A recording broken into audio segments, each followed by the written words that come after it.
Hey.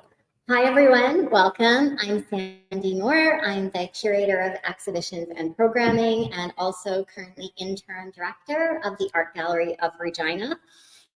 And I'm delighted to welcome you, both those attending in our gallery and those watching online through our many streams, to today's event, a panel discussion of traditional cultural marks from around the world with guest speakers. And I hope I don't mess up anyone's name, but please correct me if I do. Dr. Abisoye Elishin, Lane Wilkin, Stacy Fayant, and Dr. Tobias Furlich. The panelists reframe assumptions about tattoos informed by Western, colonial, and Christian attitudes and invite our community to understand cultural marks as acts of care, medicine, spirituality, community building, and cultural continuity. As such, it cultivates multiculturalism and anti-racism within an inclusive framework of mutual care and understanding. The panel discussion will include local and international researchers and tattooists reviving traditional cultural marks through their practice and study. African, Polynesian, in particular Maori, and Filipinx or traditional tattoos of the Philippines will be discussed in this hybrid forum, enabling attendees to discover how tattoos connect to their identities and cultural traditions. International speakers will join the discussion with the artists via online video conference, while speakers who are local join us in the gallery. I want to acknowledge that although we are meeting digitally, I am joining from the traditional lands referred to as Treaty 4 territory. The city of Regina is located on the original lands of the Cree, Ojibwe, Saulteaux, Dakota, Nakota, Lakota, and on the homeland of the Métis Michif Nation. Today, these lands continue to be a shared territory for many diverse peoples. It is important that we recognize that we all have benefits and responsibilities under treaty agreements. We acknowledge the harms and injustices of the past and the present. We dedicate our efforts to working together in a spirit of collaboration and reconciliation with all treaty people. We respect the treaties that were made on all territories and are committed to moving forward in partnership with Indigenous and First Nations people in the spirit of reconciliation and collaboration. I turn my thoughts with you to intentions of being better and doing better. The Art Gallery of Regina shares the artwork and experiences of artists living in Saskatchewan and Treaty 4, allowing viewers to recognize themselves and their experiences and gain powerful insights into other people's stories. Founded in the early 1970s, before Artist-Run Culture in Canada was established, the gallery was an alternative to the prevailing emphasis on artwork created by dead white European men. The AGR continues to support historically excluded artists and artistic disciplines. I give thanks to the Art Gallery of Regina's members, whose donations and fees comprise 40% of our gallery's budget. I thank Saskatchewan Arts and the City of Regina for funding us through their Professional Arts Organizations Program and Community Partner Grant programs. I acknowledge the critical support of our numerous project funders and sponsors, including exhibition sponsor Harvey Linen and our landlord, the Neil Bothwell Civic Arts Center. I am especially grateful to the Department of Canadian Heritage's Anti-Racism and Multiculturalism Events Program for making today's panel discussion of traditional cultural marks from around the world possible. I am also grateful to the many people in our community who connected me with our international panelists today. Stacy Fayant, who suggested I invite Lane Wilkin, and Southern Artistic Director of Commonweal Community Arts, Ibukun Fasumhan, who connected me with Dr. Elishin. Now, a little bit of housekeeping for those of you who haven't been to our gallery before. We have 2 gendered washrooms through the back door there, or you can go around. This door you can leave through, but you can't re-enter through, so please re-enter through the front door. If anyone for any reason would like to take a break, we have refreshments and snacks for you outside, so please help yourself. And for those of you joining us online, if you want to partake in the discussion forum, please type your comments into the chat box. And now it gives me great pleasure to introduce our speaker order, and I will introduce our speakers before they speak individually. So our speaker order will be Stacey Fayant, then Dr. Ellishin, then Toby, and then Lane Welkin. I invite our speakers to speak about their experiences and expertise for 15 minutes and then convene a group discussion among themselves, but also including our audience members. And I'm going to introduce Stacey, who unfortunately had some food poisoning, and so hopefully I'm doing right by you, making you first. Stacey Fayant works in various media, including tattoos, wool, fabric, beading, printmaking, and painting. She is Métis, Cree, Saulteaux, and French, and a member of Filipinx First Nation. She received a Bachelor of Fine Arts in Printmaking and Painting and a Bachelor of Art in Women's Studies from the University of Regina in 2002 and 2004, respectively. Her practice explores identity, history keeping, and community. Stacey has been angry since childhood, noticing early in life that the daily racism and harm due to colonization, though she didn't refer to colonization as a child, but did understand the history that led to the racism inflicted on herself and her loved ones. Out of that anger, her art practice seeks to heal loved ones and herself, the larger community in which she lives, and to find ways to invite people to open their minds and hearts and reconcile. Having utilized body modification as self-therapy, Stacey became interested in how personal aesthetics relate to identity and self-valuation. She then became aware of the tattooing traditions practiced in North America, and she felt a pull to learn more and become involved in reinvigorating Indigenous tattooing. So, welcome, Stacey. I'm glad you mentioned that I had food poisoning, because I'm like, oh, I'm just going to look so so tired on screen. I'm feeling better, but I'm only running on water, so see how chipper I am. Yeah, Eric can pull up the first slide. So I always come at my presentations from, and my art in general, probably because that's what my art is about, from a point of view of telling my story. So these are my paternal grandparents, my dad's parents, my grandma Doris and my grandpa Marcel. My grandpa passed away when my father was 9 years old. But prior to that, when he married my grandma was from Muscogee First Nation, and my grandpa was a Métis trapper in the Qu'Appelle Valley. And so when they got married, my grandma lost her treaty status and they couldn't live on the reserve. So they had to live elsewhere. And like most Métis people around that time, they weren't really accepted in a lot of spaces. And so the Métis community built up roadside allowance communities. And if you Google that online, it's a really interesting history, the roadside allowance people. And so my grandparents built a very tiny cottage on the side of the road.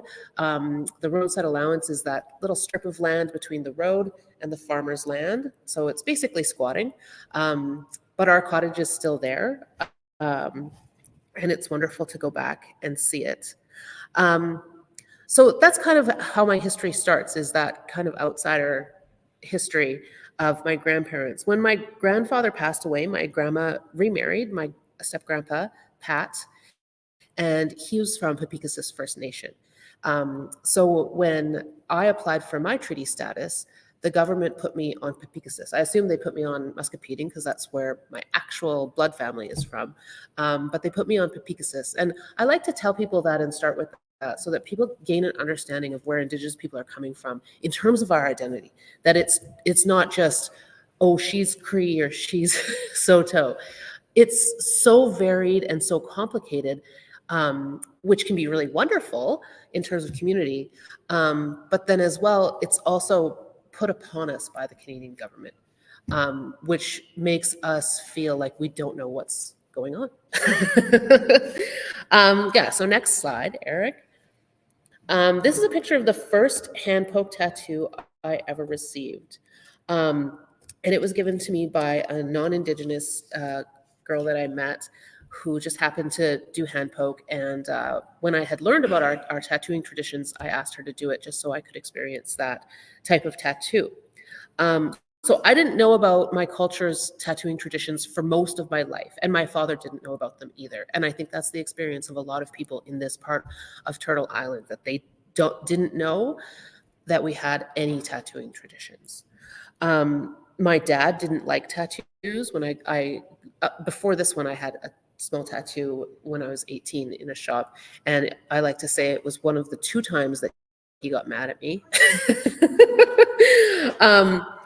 But he didn't like tattoos for reasons that really relate to the racism and the banning of our tattoo traditions in this land, right? So he did attend residential school, and he was a protester and a fighter for Indigenous rights, but he also really wanted respect in this society. And he knew that if his kids had tattoos and stuff like that, that it would be less easy for them to have the respect of the white man, right? So when I found out, well, I'll back up a bit. As Sandy had mentioned, I had did some body modifications, stretching my ears when I had had a really extreme trauma happen in my family. It was an ongoing trauma that entailed much grieving for years. So as I was doing that grieving, I stretched my ears, and I realized that stretching of my ears was helping me deal with trauma through bringing me into the moment, into my body, through that pain, or through even just thinking about my own body and beautifying my own body, right? So trauma affects us by putting us in a place where we're regretting the past, trying to think of ways that we could have stopped what happened, or worrying about the future, worrying about how we can make sure everything's good in the future. And so stretching my ears brought me to a place where I would stop worrying. And at the same time, around that same period, I had seen a documentary about Indigenous tattooing in another place in the world, and they were talking about how it built community and how it helped people deal with trauma and all of this sort of stuff. And I was like, wow, if my people had that, it would be so amazing. But I assumed they didn't. And then a little while later, Christy Belcourt, who's an artist, posted about Indigenous tattooing practices in Canada and in Turtle Island, and I was blown away. I've never been like pulled to do anything really, but that I just pushed me to know that I really wanted to help bring tattoos back to our people somehow. So I started researching, and I found Earthline Tattoo Collective, who at the time was teaching Indigenous people Indigenous cultural tattooing, and I was lucky enough to go to their school in March of 2019. Next slide. So this is an image, as it says, of a Cree woman with chin tattoo. Prior to colonization, tattoos were given for a few different reasons. They were given as medicine, they were given as identifiers or markers of important life events, and they were given as a means of beautification. So in terms of medicine, the books talk about things like preventing migraine. If you had sore joints, you might have a tattoo on that sore joint. Preventing bad spirits from coming into the body at certain points and stuff like that. And then as identifiers, tattoos functioned often. These were face tattoos, neck tattoos, hand tattoos, because those are the places you could see. And they told a story of your community, your family, where you were from. And they might also tell a story of accomplishments that you had done in your life. So a chin tattoo in a lot of places for a woman is her coming of age tattoo, her becoming a woman. And in a lot of the books, it's talked about basically as she's ready to bear children or ready to be a wife or that sort of thing. But as with a lot of these books, we have to read between the lines and think about what that would have actually meant. Why would that tattoo have been important? And as a woman, I'm aware that being a woman is a lot more than just bearing children, or which is wonderful, but it entails a lot of responsibility and a lot of connecting community, all of those sorts of beautiful things. So our beautiful chin tattoos, having been taken from us, was really something that was, you can imagine that it was traumatic individually, but as a whole family, as a whole community, it becomes a huge trauma for our people. And then lastly, as I was talking about tattoos used for self-beautification, and in the books, it often talks about that as vanity, and equates it with savagery or the feminine. And so we have to, I think as a people that's evolving, we have to start to take that notion of vanity and think of the positives of that, right? As I was talking about my ears stretching and thinking about my body, bringing me into the moment and healing my trauma. Self-beautification does that. Self-beautification is about joy, is about all the happy things in life, right? And so we really need to start to think about it in that different turned way. Next slide. With my illness, I'm kind of like, I don't remember what slides there are. So this is a picture of one of the first chin tattoos I did once I was trained in cultural tattooing. The first one was my sister, and then this was the next one. And this was a gal I met just because she needed her marking. And it was such a memorable and amazing experience because the way that I practice is that I do a lot of talking with the people that I tattoo over months. We get to know each other, and we really get to share stories with each other. And she brought two of her close friends to the tattooing. And so there was so much joy and laughter in the room while we were doing her tattoo. And then after she was done her tattoo, they had me with a pen put fake tattoos on the other two, and they took their pictures together. And it was just wonderful. So this slide brings me to talking about cultural tattooing today.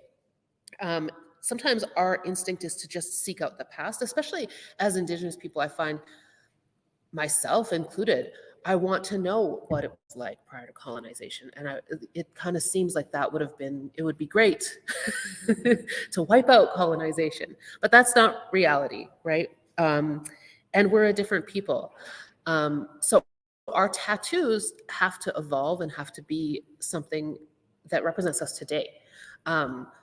We can't just look in our books and say, okay, I'm going to get that same chin tattoo that lady got, because a lot of the information is missing. We don't have it. But as well, like I said, we're different people now. We have new experiences. So today, our tattoos still function as medicine, and we still can use them for things like preventing migraine and joint aches and things like that. But they function further as medicine as well, in terms of that trauma I was talking about. Most of the people that come to me, if not all, come to me with something on their hearts. And we use the tattooing and the marking to heal that in some way.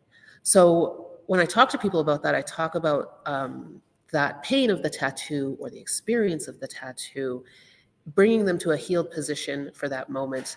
And then in the future, when they're feeling not so healed again, they can look at that tattoo and remember that feeling of being in the moment and being healed again. So then secondly, our tattoo, do I have another slide for the next one? Next slide, Eric. Yes, it is. Okay. So then secondly, our tattoos still function as identifiers. When I came back from tattoo school, I tattooed my neck with a wild rose, and I felt I needed to do that so that I could represent my people as I walked through Regina, and I worked downtown. So I knew that with the knowledge that I had been given, it was incumbent upon me to represent people with tattoos, really, and Indigenous people with tattoos, and being able to confidently walk through. And if somebody had a question for me about my neck tattoo, I could answer that question. This is a tattoo I did on someone, and it is based on her family's regalia beadwork that has been passed down through generations. Um, my teacher, one of my teachers, Nahan, he calls our tattoos our permanent regalia. And I think that's so moving to me, having grown up so angry, as Sandy said. A lot of that anger is fear, right? Of things being taken away from you again. And so our tattoos being our permanent regalia mean that they can't be taken, at least in my body, right?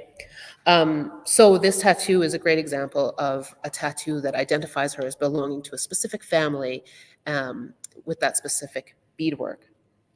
Next slide.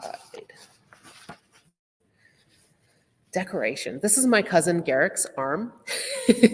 And I tattooed this, and I tattooed another tattoo on his arm as well of flowers. This is entirely skin stitch tattoo. So there were two types of tattooing practices that were done in this part of Turtle Island, skin stitch and hand poke, and I'm trained in both of them. This is wild roses, the same flower that's on my neck. And so Garrick and I are both Métis, very proud Métis. And so those wild roses represent our family. So it does function as an identifying tattoo, but as well, it's just a beautiful way of expressing himself. And it's a self-beautification tattoo. I think that as we move forward, reconciling, a huge part of that is recognizing that Western notions of beauty and what's okay to look like need to be questioned, right? And so these tattoos take back our bodies, take back ourselves and our communities and our families. And that's like a really huge thing. So when a book is pretty derisive about vanity or about self-beautification, I'm like, wow, you don't know how meaningful that can be to a person. And I think that also self-beautification is self-care. And when we start to think about it in that term, then maybe our hearts open up a little bit more, right? So self-care for myself when I get a tattoo or when I put my beautiful rings on or my earrings, but also me tattooing someone is caring for them. And it's about reconnecting both with stories and all of that, but also reconnecting with touch, right? With healthy touch, which is really important to healing. Next slide, Eric. This is a tattoo of choke cherries that I did on someone I met at a high tanning camp a little bit up north. And I took up my tattoo kit just in case anybody needed a marking. And we tattooed this in the sunshine out in the bush. And it was just a beautiful, amazing experience to have with someone and to share. And we actually tattooed a few people while we were up there. I tattooed my cousin Garrick again because he was one of the high camp teachers up there. And it was a moment of sharing and being together and gifting people something and laughing and smiling together. This tattoo is a mix of skin stitch and hand poke. So you can see the darker lines are hand poke tattoo, and the skin stitch is the lighter stem. I always like to kind of highlight health and safety in terms of tattooing. You know, I just said I was out in the bush tattooing, and I wasn't rubbing mud on it, on it or anything. But health and safety is incredibly important in our tattooing practice and in revitalizing tattooing because it is medicine. So I would never want to go harm somebody by giving them a tattoo. So we practice to the highest degree of health and safety. All of our needles that are used are put through an autoclave. Even the skin stitch, I use high quality beading needles and thread that has been put through sterilization. So that's really important to our practice. And I think sometimes we have to bring it up almost as a knee-jerk reaction to what settler society assumes of us as Indigenous people. And it feels like, do I really have to say I'm going to be safe with people? But I do. That's reality. I am still in that place that my dad was always in, where he was always trying to prove to white society that he was smart and that he was respectable and good enough. We're still in that place as Indigenous people. We're always asked to prove that we're doing good. But when you look at the books, when you read the books about our tattoos prior to colonization, it's talked about that the tattoo bundle was always put in a good place, in a clean place. And that they're not just, using words there. They're being very specific. They're saying you had to be careful with the tattooing bundle. They understood infection. They understood how that worked. They said the tattooing bundle was always placed out in the sun on sunny days because they knew the sun had those disinfectant qualities. So a lot of that knowledge that we lost was, of course, knowledge about symbols and meaning and all that sort of stuff. But the knowledge we lost about the health and safety, about why they used certain things, that's huge scientific knowledge that we lost. And I think hopefully we'll start to get it back, but it's going to be a big hill to climb. Next slide. So this is a tattoo I did on my daughter's back for an art project called Tickle My Back, Traversing Home. And this tattoo and the entire project was about healthy and caring touch and love. It was about the land. It was about being children. So the title Tickle My Back was in reference to when I was a little girl and me and my sister would tickle each other's backs with our fingernails. When I was up in the previous slide with the choke cherries, when I was up at that hide camp, my cousin Garrick does dog sledding. And so he had 40 dogs up there. And he took us on a run with his dogs. And it was just amazing to be pulled by those dogs and feel the wind through my hair. And it reminded me of my dad in my childhood when we always had Labrador retrievers. My dad was so connected to the dogs, and he would hook them up to the toboggan and they'd pull us through the snow. So that was also a part of this show, was talking about the connection to the land and our bodies, right? If we can think of those things in the same way, then perhaps we'll start taking better care of the land that we live on. And perhaps people, as they reconcile, will start to understand that term land back, which doesn't just refer to give us our land back. It also refers to go back to the land, become a part of it again, right? And I think that that really relates for me to tattoo in terms of go back to your body, go back to being a friend of your body, right? So that tattoo for my daughter, and all the tattoos I've done for my daughter have been really moving for me. And really any of my art practice since having her has always been about her, about what I'm leaving her, what I'm giving her as I go through life. When I was accepted into Indigenous cultural tattoo school, my partner and I were talking about it, and we were like, can I really afford to go away for that period of time and not work and all of this? And my daughter piped up and she said, you have to go. You have to go for me.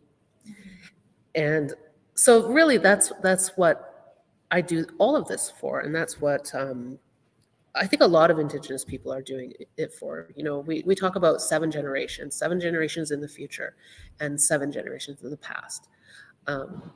So yeah, that's kind of where I wanted to end my my part.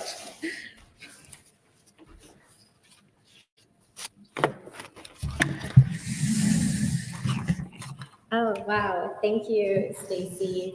And of course, we're going to reconvene for a group discussion at the end.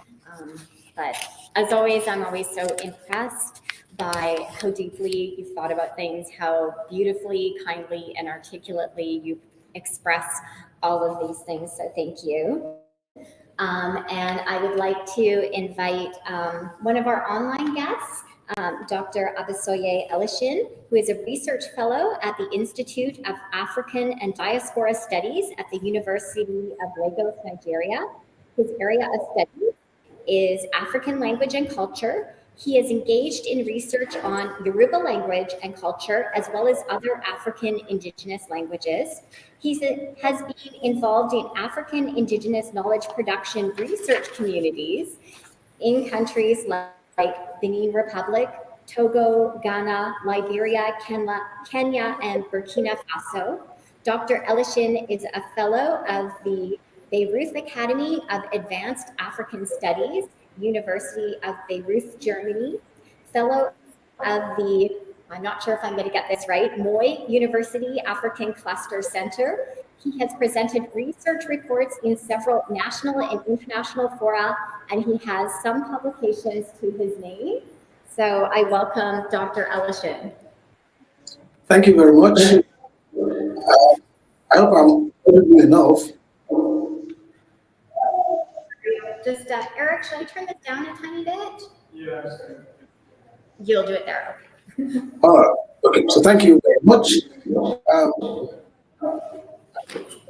I think I'm getting some feedback. Yeah, we're good. It's all good. Okay. All right, should I continue? Yeah, you're good. All right. Thank you very much. Okay, so my name is Bisoye Elishin. I'm a culture and language scholar, basically African language and culture. Well, fortunately or unfortunately, I'm not a practitioner like Stacy. So I'll be looking at this topic from a purely conceptual perspective of body marks. And I'll be choosing the ethnicity that I'm very familiar with, the Yoruba ethnicity, which can be found in Nigeria, Togo, Benin Republic, Brazil, and some other parts of the Caribbean. As a matter of fact,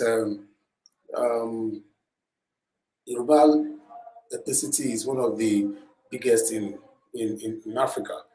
I don't know. Can I just go ahead and share, Eric?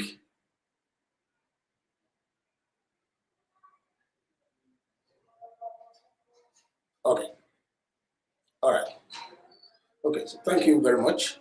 Okay. So I've titled my presentation this evening to Kobomoje, Concept and Context of Yoruba Cultural Marks.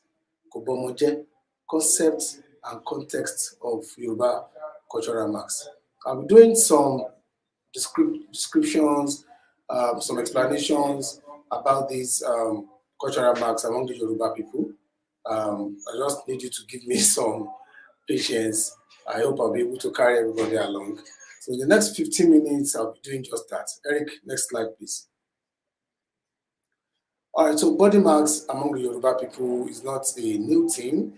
As a matter of fact, there is a very strong debate as to when this concept actually started among the ethnic group. Of course, but we know that there's this explanation about the migration trajectory of these people from the east, from the Ethiopian area down to West Africa, where they are presently, and that scholars like Colonial Lucas have been able to identify some groups in the east that have similar marks with what we have among the Yoruba people of Nigeria. So there are two major types of body marks that are found among this group. We have the facial marks and we have the marks on the other parts of the body. So I'll be looking at these two one after the other. Next slide, please. All right, so there are also debates on earlier reasons why this particular group started making body marks on their skin. One very important aspect is the issue of identity and lineage tracking. So there have been lots of racial wars within this ethnicity even before the colonial invasion of Africa or West Africa in particular. Okay, so this that we can term the Yoruba Civil War happened around the late 19th century, and then there's a very important occurrence between a particular group called Ijesha and another one called Ibadan in Nigeria. They are very, very important sub-ethnic groups within the Yoruba country. So one of the warlords of Ijesha was captured by the Ibadan group. So, and in a way to show a kind of torture, they had to put the facial mark of another group on that particular warlord. So eventually, when the warlord returned back, was able to escape back to his base, he had to face a lot of rejection from his people just because of the facial mark. And the other groups also, give him some kind of empathy. So that shows the kind of relationship and the kind of importance this group of people have towards body marks. Next slide, please. All right, so there are lots of events that can cause intentional or unintentional migration among the people. This Yoruba group are migration-minded group. They move a lot from one place to another due to war, due to diseases, and so many other reasons. And so they have discovered that they realized at that time that it's very important for them to create a symbol of identity for themselves so that anytime, anywhere they find themselves, they'll be able to identify that, oh, this person actually belongs to this particular group. So there's this strong debate that has been ongoing within this scholarship of body marks, especially in Africa, that the body marks or facial marks, as the case may be now, are they developed for aesthetic reasons or for identity reasons? All right, put in another way, the case of a deliberate appreciation of the beauty found in the act of body marks, is it for identity or that it was originally for identity, then people started seeing the beauty in the body marks? These questions, I hope that after the presentation, I'll be able to answer, give, a very valid answer to these debates. Next slide. Okay, so these are examples of these facial marks that we have among the Yoruba group. Majorly, there are two major facial marks among the Yoruba people. We have the Pele, which is this first one, and then the third one, Abaja. So all other facial marks have come up due to adjustments, due to several diverse designs that have been done on those two major facial marks. So we have these ones, and what we have here can also be used as an identity tracking for anybody wearing this kind of mark. Next slide. All right, so going further to let us know how important body marks and the act of facial marks is very important to this Yoruba group of people. I've carefully selected two proverbs from their cosmology. The first one, Titaru la kola, toba deleton adiewa. I've loosely translated it to, it is with lots of pain that we get facial marks, but it becomes a beauty to behold when it heals. Then the second one is Adagbakola, Rire Nire. Getting facial marks as a grown-up does not bring out the beauty of the marks.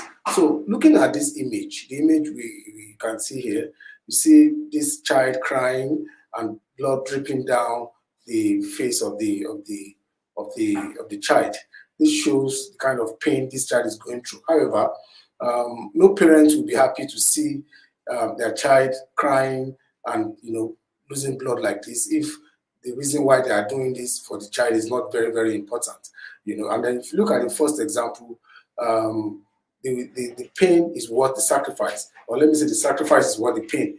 And the second one also says that that means that infants are to be given these particular marks, not when you are already grown up. So, and I think this is because as an infant, your threshold for pain is still very high, and then the skin can heal up easily, much more than when you are a grown up already. So the act of body marks of facial marks generally among the Yoruba people is not something done out of wickedness or something done out of unintentional perspective. It's actually done for reasons, and I've explained that identity is actually one of them, beauty is another. So I'll be looking at other aspects. Next slide. Okay, so identity setting in Yoruba facial marks can be related to compounds, can be related to lineages and sub-ethnicities. So that when you see the marks on the face of someone, you already know the compound, the lineage, or the sub-ethnicities that such a person belongs to. And then there are different diversities and different designs that can be developed from an existing design. Okay, so and then it could involve adding number of marks or removing some marks from what we have on ground. It can be the arrangement of the marks, it can be horizontal, it can be vertical, and then the size, the thickness of the mark also determines the identity that we're talking about. Then the length and the design, all of these can be used to differentiate body marks from one group to another. Next slide. Okay, so this is what I've been talking about. You see that on this left slide, you see the same type of marks from different locations. So the first one is Pele Ife. Pele Ife, that is the mark from Ife. It's closer to the nose. Then Pele Ijebu is right under it. That Pele Ijebu is farther from the nose, but still 3 strokes on the cheek. And the third one is Pele Ijesha.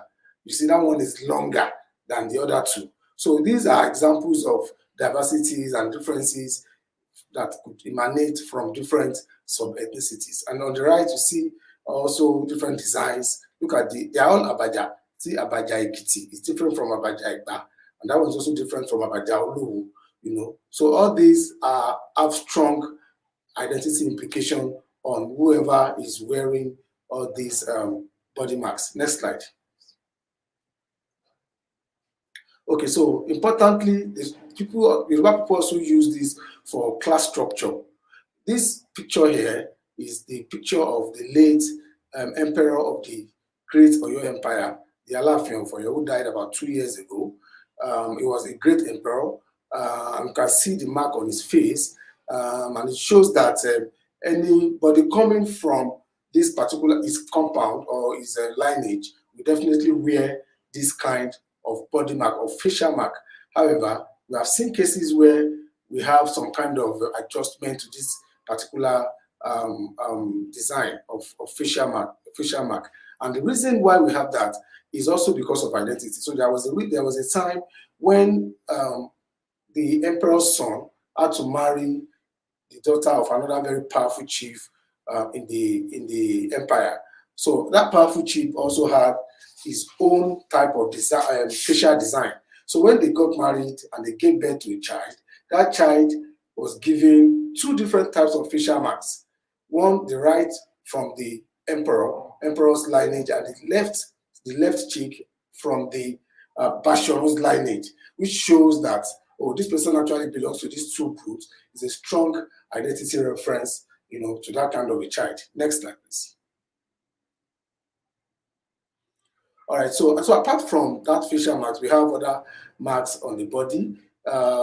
These 2 images have shown the lower image shows the kind of marks created on the back of this particular woman, and then for the image at the top, you see the marks on the arm and the upper arm of this particular lady. Number 1, this type of body marks is called Arafefi. Arafefi is very, very indigenous to Yoruba people, and because the way they do it is a bit different from some others that we have seen in the East, especially. So it's an act of making tiny marks on the body, and it's done by females alone. Males don't do this particular type of body marks, and then they are actually mostly eating. They believe that it's being done to get the attention of their husband, because at that time polygyny is actually a thing of that was very popular in society at that time. So they were also doing it to draw more attention of their husband, so that they can, be in the good book of the family. The next slide. All right, so now it's very important for me to also say that this body marks is a very, very important tradition among the Yoruba people, to the extent that there is a profession. Making body marks is actually a profession, and they are known as Olola indigenously. They are called Olola, which is a corruption of Oni Owoila. It means the person who has the money for body marks making. The person who has the money for body marks making. So it's usually a family profession. It's transferred from one generation to another. It's not something you just wake up to go and learn, because believe that it is something you learn or you do from you inherit from your parents. So it's a common profession in a town called Iwo. As a matter of fact, this town called Iwo, a part of their lineage praise poetry, they always praise them as being a very, very important, a very, very important contributor to this particular practice among the Yoruba people. So most of the family, about 60-70% of the families of this particular town are into body marks making. However, the profession exists minimally in all other Yoruba towns. So, but unfortunately, the profession is waning because people are no longer into this kind of body marks anymore. Globalization and civilization have come in, and they are really, really affecting this act of traditional body marks. Next slide, please.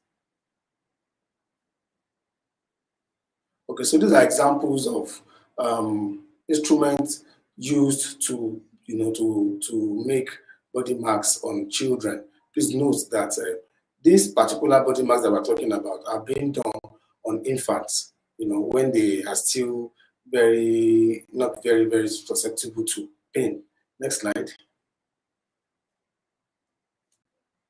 All right, so now I'm talking about the spirituality aspect. I also remember that Stacey also talked about the medical aspect. So, but what we have here is a bit beyond the medical aspect. So I refer to it as spirituality. These are medical interventions that are achieved through body marks, and then they are used for anybody that receives this kind of mark. You're sure that this person, when he or she was very small, encountered a kind of spiritual attack, so to say, in the sense that it could be that that child just lost, maybe he's a twin who just lost his or her twin sister or twin brother, or somebody who just lost his or her dad or her mom when she was about 2 months, because they believe that the parent might be coming to pay a visit to that. The ghost of the parent might be coming to pay a visit to that particular child. So in order to wade away that ghost, they have to put things like this on the body of that particular child. It might not be this. It might not be because of that particular reason. It might be because that child is convulsing. It convulses a lot.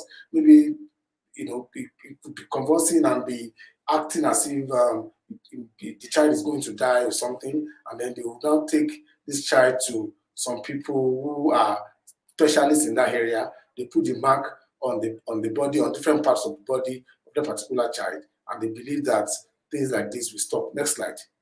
I'll show you. All right, so apart from the hand, it can also be done on the feet of that particular child. So it could also be a result of weeding off a occurrence of infant death. We call it abiku. If you are very familiar with Yoruba literature, you know that abiku has been a very important thing of concern among the Yoruba people, because believe that if you are giving birth to a child and that child dies at the age of 2, at a particular age, might be age of 2, at the age of 3, that child will continue to die at that particular age. And then if after the 4th or the 5th occurrence, that child, when they give birth to that child, they take the child to these people, and they are the spiritualists that will put this kind of mark on that child. And when they put it, that child, they believe, will not go again, because they believe that the group that is always inviting the child out of the world, when they see this particular mark, they believe that the child is already not pure any longer. So they will not call the child again. So they believe the child will not die anymore. It's an abiku. It's a concept that have been discussed in the literature. So if you have the time, you can try and read up about it. So there's a particular family called the Kubomoje family, and that's where I got the title for this particular presentation. That Kubomoje family, they are in Ibadan, and then they are known for this profession. That's what they do. Anything that happens to a child, just take the child to that particular family. They put some marks on the child. It could be on the feet, as we are seeing now. It could be on the palm, back of the palm. It could be on the forearm. It could be on the upper arm. It could be on the chin. It could be on the cheeks. It could be anywhere. They believe that when they do that, any spiritual attack that such child is encountering will stop immediately. And they still do it. So and it's very funny because the title of the name of the family is Kubomoje, which means this does not spoil the child. This mark they are putting on the child does not spoil the child. That's actually the name of the family, and it's a very prominent family in Ibadan up to now. Next slide. Okay, so this is an example of a mark that they put, and it's a Kubomoje mark. I actually got this from somebody who got the mark from Kubomoje in Ibadan. This is an elderly person. This person is already in his 50s, and they got this mark. You see that the mark is there at the palm, back of the palm of this child, of this person, really. Next slide. Okay, so this one is also on the left foot of the person. So he got it on the palm. He also got it on the left foot. That is how the things happen. Next slide, please. Okay, this one is the one on the arm. They also put it on the arm. It could be two on the arm, two at the feet. And some people will just have it at the chin, and some people will just have it on the forehead. We have different types. It depends on what the family or the Kubomoje family, it depends on what they want, what they think is appropriate for that particular child at that time. Next slide. Okay, so this is also the one on the arm of this particular person. This person is also around in his 30s already, and he told me the reason why they gave him this mark, which is not actually different from what I have explained. Next slide. Okay, now this is also very interesting because you can see the tiny marks on the wrist of this particular person.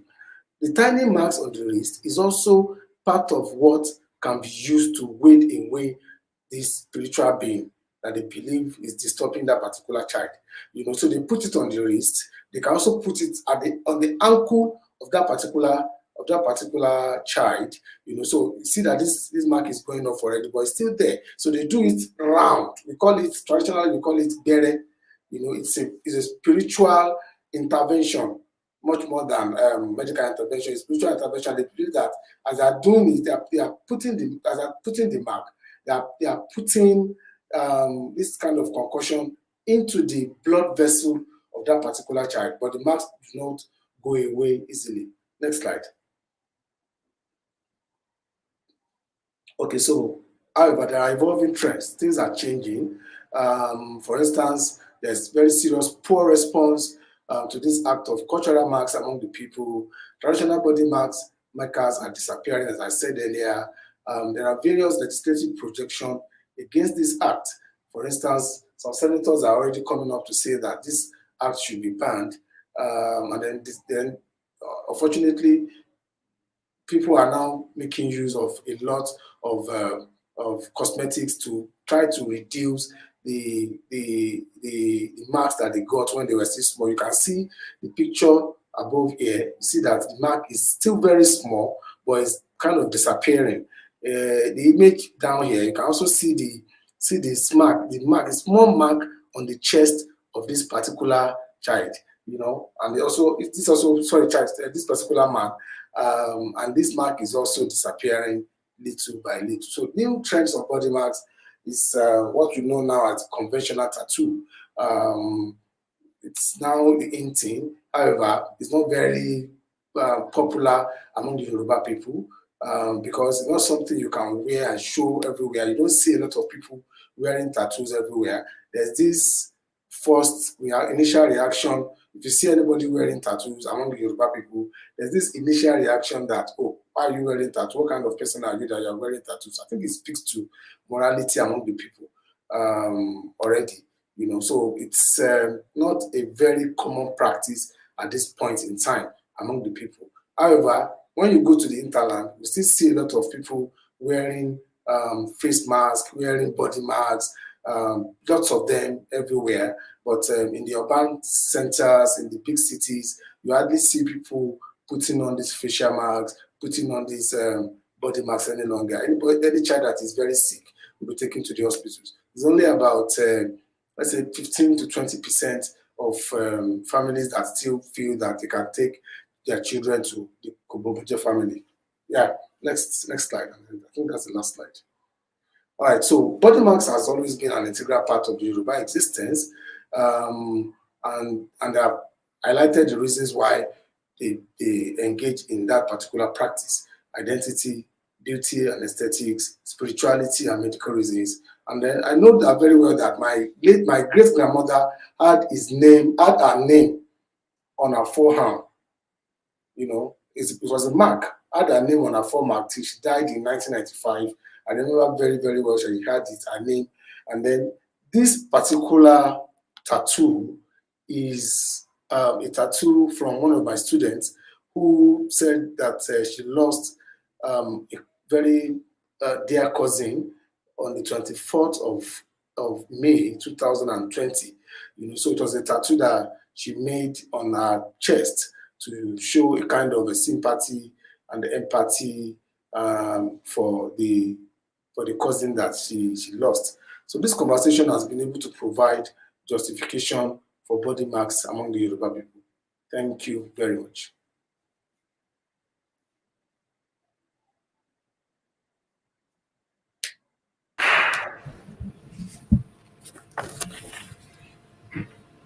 Okay, thank you. Thank you, Dr. Alishan. Appreciate hearing that so much and looking at learning a little bit about Yoruba cultural marks. And I think I see lots of potential connections between other cultural marks traditions. So I think that'll be really interesting discussion later on, and also maybe about how this tradition is changing with different social values. So I would now like to introduce Dr. Tobias Sperlich.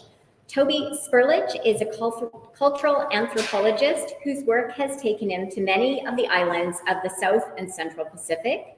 Much of his research focuses on the arts and material culture of Polynesia.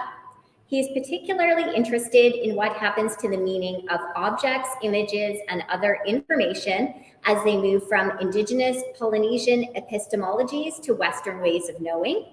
His current project is a re-evaluation of early German ethnographic writing about the practices and designs of Samoan tattooing.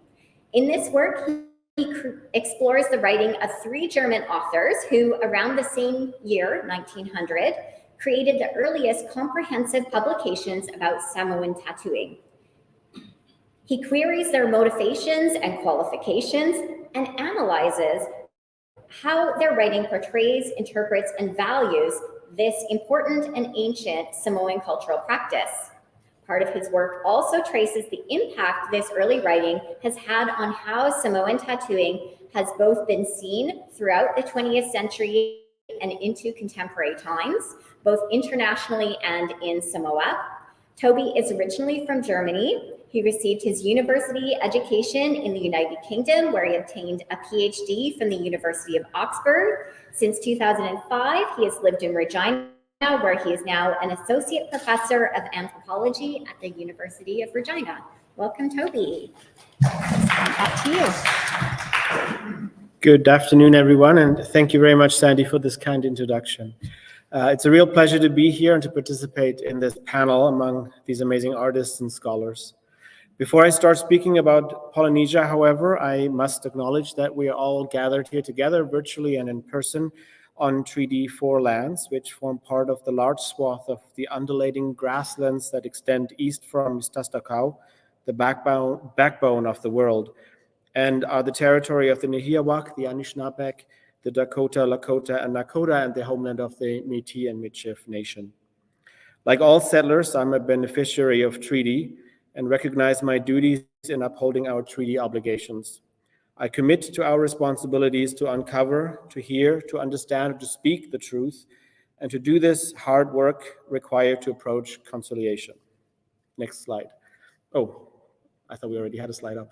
All right, next slide then, please. Thank you.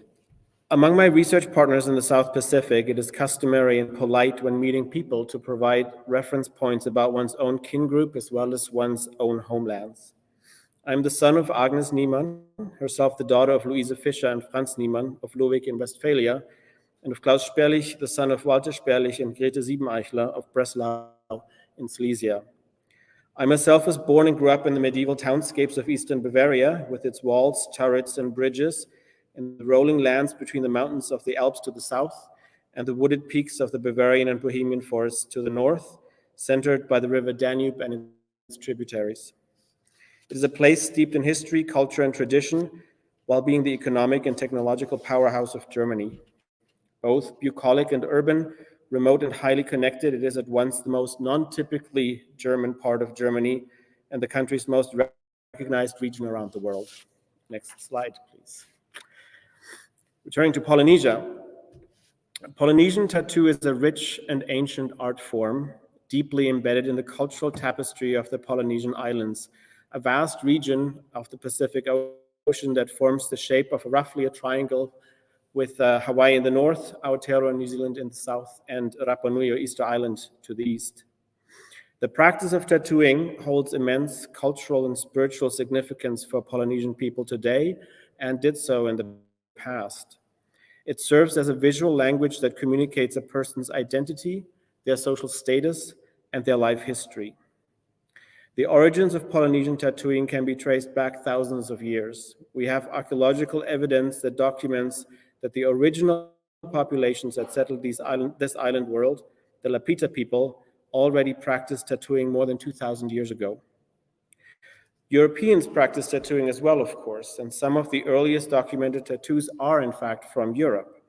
The mummy, affectionately named the Iceman or Ötzi, found in the high Alps between Austria and Italy a few years ago now, and dated to more than 5,000 years ago, shows a total of over 60 distinct tattoo patterns on various parts of his body. However, the term we use in English and the term we use in most European languages, tattoo, actually derives from the Polynesian term tatau. This term, together with the term taboo, was brought back to Europe by early European visitors to these islands, quite possibly Captain James Cook and his crew in the late 18th century. These early European visitors were intrigued by what they saw on the bodies of Polynesians and often decided to have themselves tattooed by the Polynesian tattoo artists that they encountered. Next slide, please. One of the distinctive features of Polynesian tattoos is their complexity and meticulous design.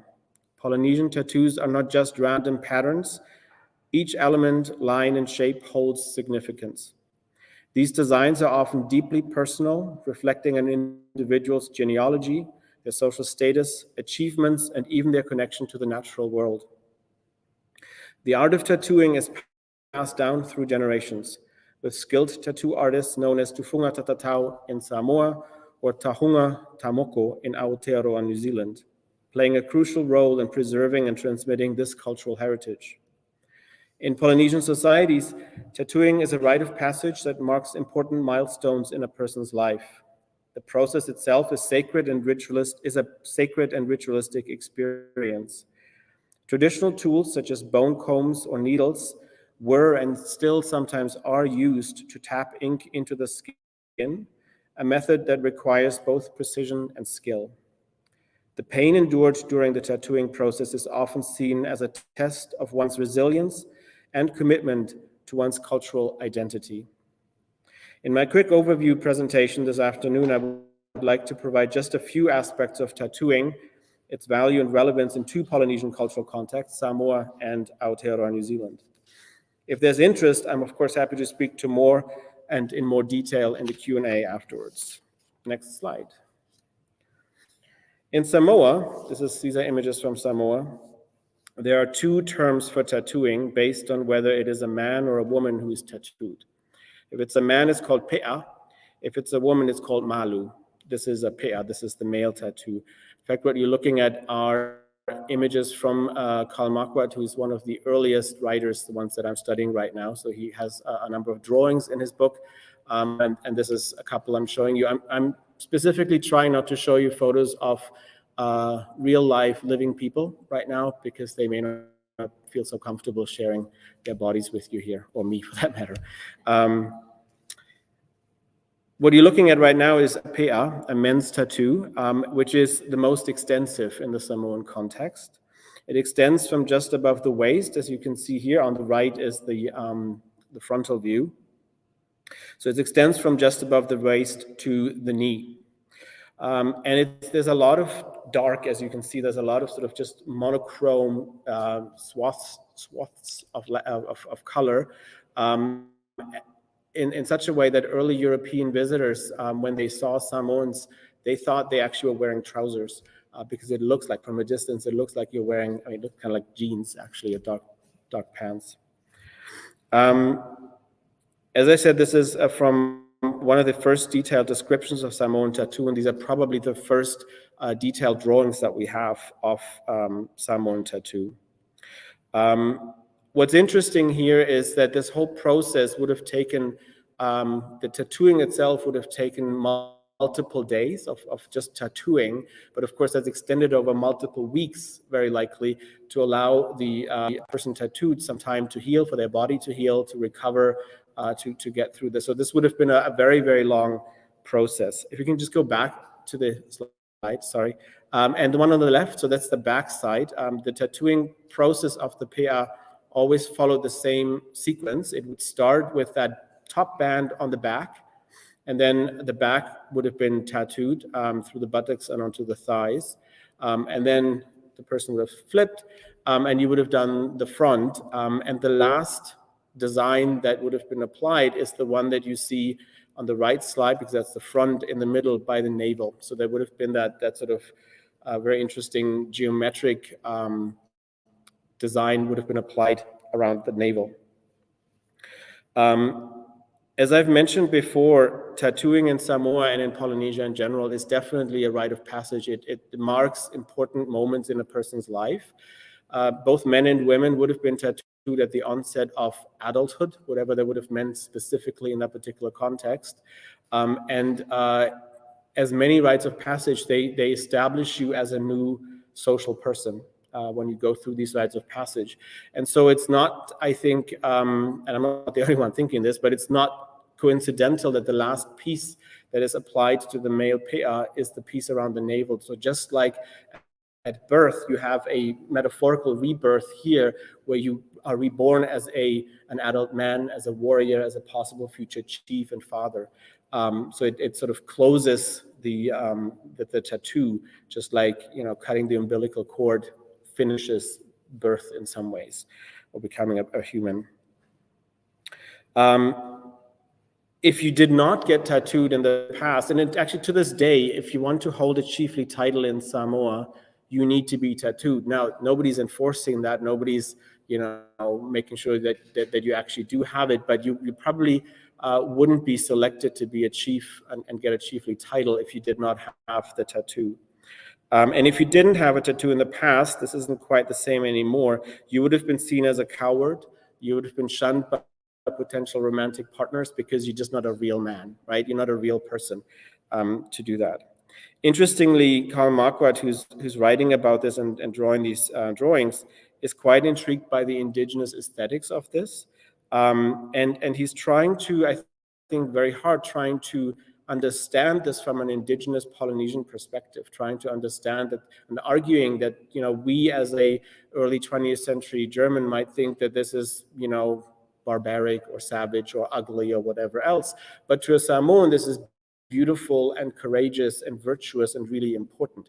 And he's connecting it to some other European, at the time, popular things about having gashes on your face that would show like scars as a man, that shows that you've been in battle and you've been therefore a very virtuous, virile man, and therefore the women, according to Marquardt, in early 20th century Germany and Europe, would have flocked to you because you're so masculine, right?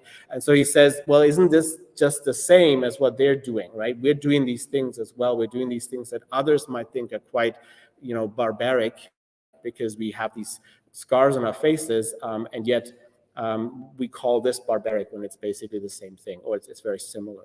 I gave a similar talk recently in front of a bunch of fairly wealthy and well-to-do senior citizens, let's call them.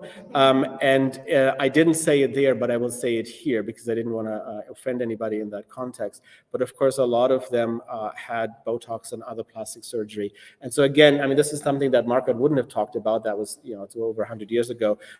But it's one of those things where we look at this and we think this is so different, when in fact, in a sort of Western context, we do things that aren't necessarily all that different. I mean, they look different, but we're modifying our bodies as well. Anyway, next slide, please. This is Samoan female tattoo, the malu, which is much more subtle than the male's tattoo.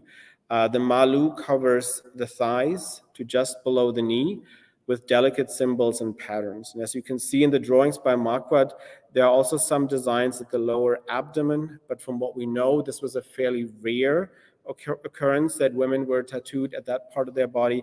And as far as I understand right now, today, this is even more rarely done today. In the past, it was mostly young women of high rank who received the malu, and it was a sign of dignity and prestige. And in every community, every village in Samoa, you would have had one very highly ranked young woman, so the daughter of a very important chief. She would have been selected to lead all the unmarried young women as a group to do all sorts of chores and responsibilities. And as the leader of this group, she had some specific responsibilities when there were visitors coming. She had to prepare certain kinds of foods and in ritual as well. And in order to be able to do that, she had to be tattooed. And actually, if you didn't have her hands tattooed, and you see the hand tattoo there on the left, and there's different types, she would not have been considered clean enough to touch food in these ritualized contexts. Interestingly, this kind of tattooing is making a real comeback. Male tattooing never disappeared in Samoa, which is quite unusual for Polynesia, and it's really exciting. Female tattoo kind of went down, but it's coming back, and especially the hands are being quite visible again. Next slide, please. I'll be very quick here because I don't want to go over my allotted 15 minutes, and I can see I'm nearly there already. But I just wanted to say this, and I can speak more about this in a moment. This is just a sort of a pan-Polynesian thing about tattooing and how it's often understood. The reason I'm showing these images here is that there is this continuum in both designs, but also metaphorical meaning in different types of art form. A very important art form in Polynesia is that of what's called bark cloth or tapa. You see a woman in the middle making tapa. And I can talk more about this if you want.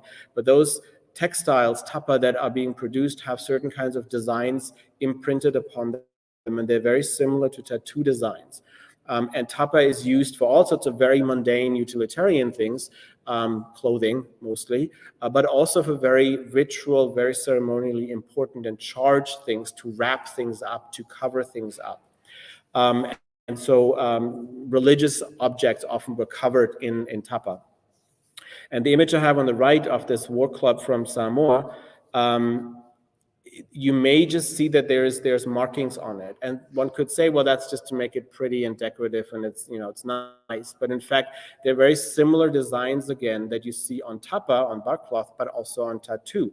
And so there's this idea of you permanently wrapping it, so to speak, with this bark cloth, which is a very charged material. And so when you put these markings on your body, you're also permanently putting these markings on, you're wrapping your body in these images. And the really important thing is, it's not so much the wrapping that gives power, it's the hiding of things. There's a really important Polynesian aesthetic quality, if that's what you can call it, that is sort of the space that's invisible. So if you wrap something, you don't see what's beyond the wrapping, right? Like there's something inside that you don't see, and it's creating spaces that are invisible. And those invisible spaces are where the supernatural resides. That's where the power is, where the divinity sort of assembles, if you will. So if you take the wrapping away, it's gone. But when the wrapping is there, it's sort of like Schrodinger's cat, right? Like once it's wrapped, you don't know what's in it. It's very powerful. And as soon as you take it off, there's nothing there. Because it disappears. And so by putting this on your body, you're basically creating the second skin, if you will, beyond which, before you actually hit your real skin, metaphorically speaking, you have this space in which the supernatural can reside, and you're much more powerful, you're much stronger. And that's why I have a picture of a warrior here, because in some ways it created a body armor that was imprinted on your body. Next slide, please. Moving to New Zealand, or Aotearoa, here, tattooing is called tamoko. And in Polynesia in general, and in New Zealand in particular, the head is a very important part of the body. When we as Europeans or as Westerners think of where our identity is sort of located in our bodies, we tend to think of our soul, and that's sort of our upper chest very often, right? That's sort of where we think we are as a sort of being, as an identity. In a Polynesian context, that's the head. The head is where your identity, your personality, your soul is. That's where you are, your mana, as they call it in Polynesia. And so tattooing the head is a really important thing. The head, the male tattoo in Samoa, in New Zealand, is the focus of tattooing there. There's other parts of the body that are tattooed: the buttocks, the thighs, the arms, the chest, but it's really the focus is on the face. These markings there make reference to a person's lineage and accomplishments or skills, and I've included this picture on the right. I'm not going to go into detail because, to be perfectly honest, I don't know all the details myself. All I know is that every single piece that is identified here means something slightly different and refers to different kinds of markers. And those markers are either regional, they can be to do with your lineage and your family, they can be to do with your personal characteristics. You're a very, quick-witted person, you're a good warrior with your accomplishments, you're a good father, you're a good lover. There's all sorts of things that, people might think this is what's important, and that identifies. So this is what you put on your face. It is very unique. It is just you, because it's this blend of your family, your region, and your personality. And so no two people would ever have the same tattoo on their face, which led to Maori chiefs, when they were signing the Treaty of Waitangi, which is sort of the equivalent to Treaty 4 and the number of treaties in Canada. Some of them, of course, they couldn't write, but they could draw their facial tattoos as a signature because it identified who they were. Next slide, please. I've not mentioned women's tattoo in Aotearoa, but women, of course, were also tattooed. The most important placement of tattoos for women was on their lips and on their chins. We see one such moko on Parewatene here on the right, in a portrait by the New Zealand artist Gottfried Lindauer. Interestingly, while tattooing of men's faces stopped in the mid to late 19th century due to Western colonial influences or pressures, really, women continued receiving tattoos on their chins and lips into the early 20th century. It then petered out, but what that meant is that in the early 20th century, some women still had their faces tattooed. And so when the time of the sort of the resurgence happened in the 1960s and 70s, there were still women alive who had been tattooed in the early 20th century. And many people that were involved in this revival remembered female ancestors and family members who had tattoos when they were children themselves. So there was living memory, but also living people still having these tattoos at the time. Old at that point, but they were still around. So as I said, since the 1960s or so, there's been a resurgence of tattooing in New Zealand, and this has picked up quite a bit in the last 20 or so years. Today, it's quite common to see both Maori women and men with facial tattoos on the streets and businesses and in the media, and it's quite a normal sight to see a Maori man with a full facial tattoo just walking down the street or working at a bank or something like that. Next slide, please. I'd like to end this presentation with an image of and two quotes from Nanaya Mahuta, who was New Zealand's Minister of Foreign Affairs from 2020 to 2023. As you can see, she's proudly tattooed on her lips and chin. She received this moko kawai, as this is particular chin tattoo is called, in 2016. When she was appointed Minister of Foreign Affairs, there was some critical press of her moko, both in Aotearoa, New Zealand, and internationally. However, her response and that of many commentators, both Maori and Pakeha, which is the name for white settler New Zealanders, so many of their commentaries really speaks to how tattooing in Aotearoa, New Zealand, and in Polynesia as a whole is regarded today. That is, as a sign of pride and a source of strength for Indigenous people in Polynesia. It's on the slide, but I'll read Minister Mahuta's words. There is an emerging awareness about the revitalization of Maori culture and that facial moko is a positive aspect of that. We need to move away from moko being linked to gangs because that is not what moko represents at all.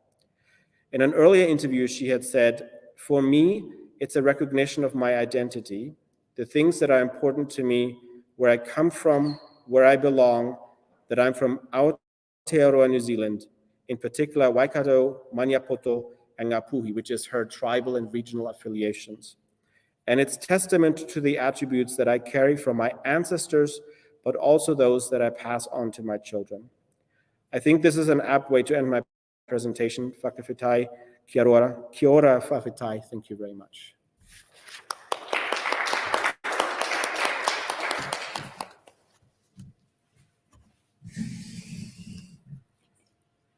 Right, wow, thank you, Toby. Again, so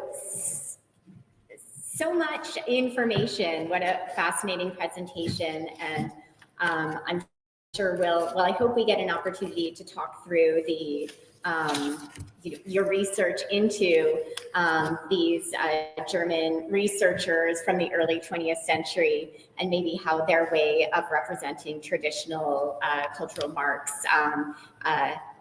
either, maybe we can look at that critically today, or also how it informs the revival as well of tattooing traditions. And I would now like to introduce Lane Wilkin and also acknowledge that Lane is also joined by his assistant, Natalia Roxas, and I look forward to her participation in today's forum as well. Lane Wilkin is a renowned author and artisan who specializes in ancient technology and art. He is the author of Filipino Tattoos, Ancient to Modern, and The Forgotten Children of Maui. He has contributed to Back from the Crocodile's Belly, Philippine Babylon Studies, and the Struggle for Indigenous Memory. Lane is widely recognized in the Filipino-American community as a I'm so embarrassed to be stumbling over these words, but I'm going to give it another shot. Mamba Batok, and a cultural tattoo practitioner using ancient techniques. He has given presentations and lectures on the tattooing and other cultural traditions of the Philippines at several universities and private forums. Welcome, Lane. Thank you for the introduction. I have a bit of a presentation to share with you folks, but first, I'd like to acknowledge my ancestors. I am of Ilocano, primarily of Ilocano descent with Itnogor and Igorot lineages, as well as some southern groups in the Philippines. I'd also like to acknowledge my ancestors who provided me a lot of my knowledge and my life. I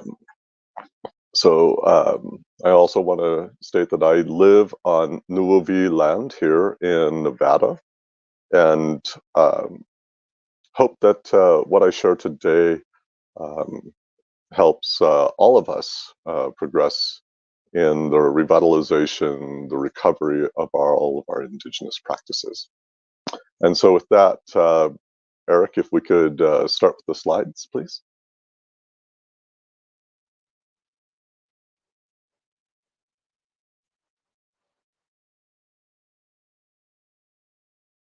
Am I going to be able to see that on my end?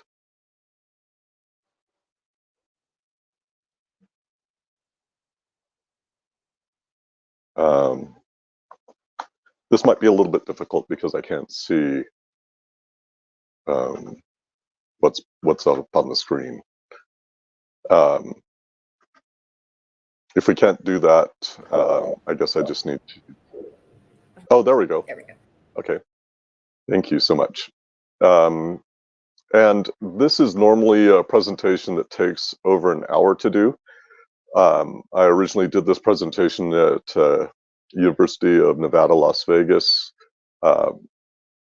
So we're gonna go pretty quick. Everyone fasten their seatbelts. We're gonna go quick. All right. Next slide, please. That was the name of my school. And today we'll talk about the history, the symbolism, and spiritual nature of our markings in the Philippines. Next slide. It's said that a tree without roots dies. And unfortunately, because of the colonization that has happened in the Philippines over 500 years ago, a lot of us are disconnected as Filipinos living both in the homeland and in the diaspora. We become disconnected to our cultural roots. Next slide. One of the things that I would like you to keep in mind as we go through this presentation is to decolonize your understanding of the cultures of the Pacific, and as well as decolonize your understanding of tattoos.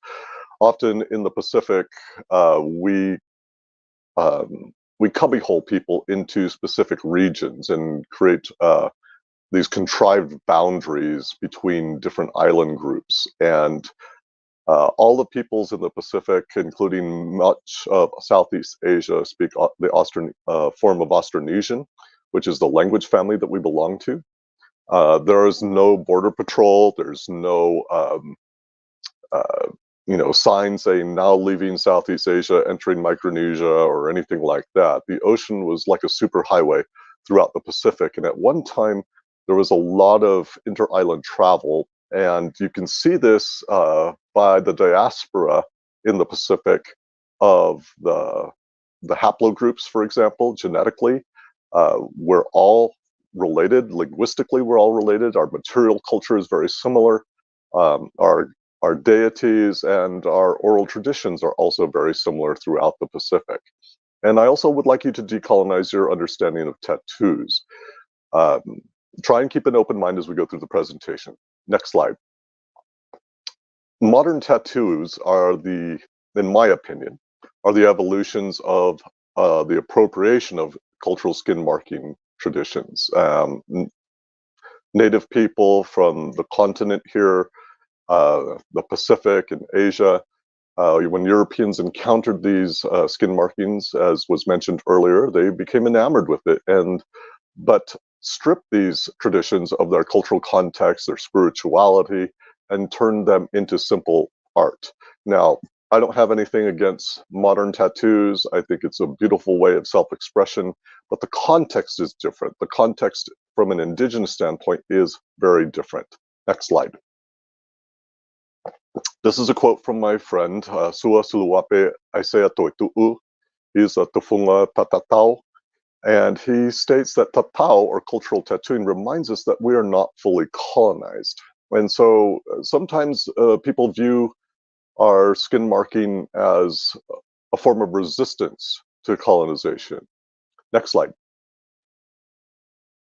So we're going to skip a little bit on my roots. So let's jump ahead a few slides here.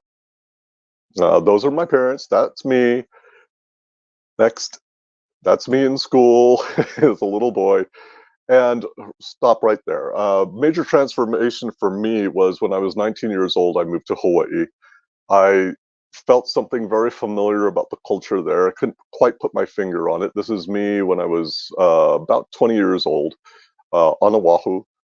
And something about the Hawaiian culture resonated with me, and I didn't know how to put my finger on it. We didn't have the genetic studies that we have today. A lot of people just didn't look at the Philippines as anything other than Southeast Asian, which that designation wasn't wasn't something that we chose, that was given to us by modern cartographers. But there was something about Hawaiian culture that was very familiar to me, and I couldn't put my finger on it. And through my subsequent research over the last 3 decades, I've been able to understand that a little bit better. But it was there in Hawaii that my awakening began, and where I first saw cultural tattooing. And this inspired me to do research into my own ethnic background. And I remember calling up my mom and saying, "Mom, did Filipinos ever tattoo?" And she told me that they did, and some of our ancestors were tattooed. But it wasn't practiced in the present. Next slide. This is Sua Palo Suluape, the second of Samoa. And in the late 90s, he had kind of a vision of restoring cultural tattooing to the Pacific because he saw that it was in decline in most places or extinct. And he began selecting apprentices from around the Pacific, including one from the Philippines. But unfortunately, about a month after Sua chose Malunglio Zulueta, he passed away, and Malunglio was never able to learn how to do traditional tattooing. Next slide. Fast forward about 7 years after Sua Palo's death, I met Sua Aleava'a Suluape of Samoa. This is the brother of Sua Palo, and he became my first mentor. Next slide. This is an image of us working together. I was a koso for him. He added greatly to my knowledge, and it really got my feet wet into the world of traditional tattooing. Next slide.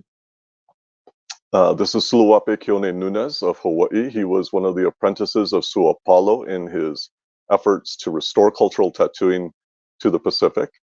And so Suluape Kione, by extension of that vision that Sua Palo had, took me on to teach me. Now, some of the tools that have been found in archaeological excavations in the Philippines have been carbon dated over 4,000 years old. And they're bone tattoo combs. They're found in burial caves. The handles had disintegrated from the age, but the combs were left intact. But currently in the Philippines, there was nobody that could teach me that skill set on how to make the bone combs. And luckily, this was preserved among Polynesians who are our distant cousins. And so in an effort to restore that back to my people, Suluape Kione taught me how to make these bone combs and taught me how to refine my techniques and serve our people. Next slide. This is an image of us working together in the house of one of our eldest practitioners in the Philippines, Apo Huang Od. And here we just finished a tattoo for one of our friends that is found. The design was found both in Hawaii and many parts of Polynesia, as well as in the Philippines. And so he was very keen to meet Apo Huang Od, mainly because there aren't a whole lot of practitioners left. And so we had a wonderful opportunity to do some cross-cultural exchange with her and her people. Next slide. So let's talk about tattoos real quick. Next slide. I get a lot of questions, and this is one of them. Aren't Filipino tattoos just copies of Polynesian tattoos? And next slide, the answer obviously is no. I also get the question, next slide, aren't they just body art or a fad? The answer again is, next slide, no. Next slide. This is a tradition from our islands that is literally thousands of years old. The problem is that it has either been erased, eradicated, or is in serious decline in some parts of the Philippines, depending on the ethnic group. Next slide. If you look at indigenous Filipino tattooing, you'll see a close similarity to what we think of as Polynesian tattooing today. These gentlemen are from the Ifugao tribe in northern Luzon. This photograph was taken in the early 1900s, circa 1910. when the Philippines became a territory of the United States. Next slide. This is another example of a Kalinga man. And you can see that the arrangement on his body is very similar to what you saw in the previous image. When I showed this image to Sua Aliaba'a, he recognized the similarities between the pe'a and this arrangement very quickly. He said, "Oh, this looks very similar to the pe'a, but the placement is higher up on the body than down near the waist." And so he saw the relationship immediately. Next slide. This image is taken from the Boxer Codex that is dated 1590. The codex is named after Charles Boxer, who acquired the codex. We don't know the author of the codex. We know that it is a Spanish document. And there are illustrations of the tattooing from the Visayan region. So this image is 400 years old and change. But you can see that the tattooing is extensive. It goes from head to toe.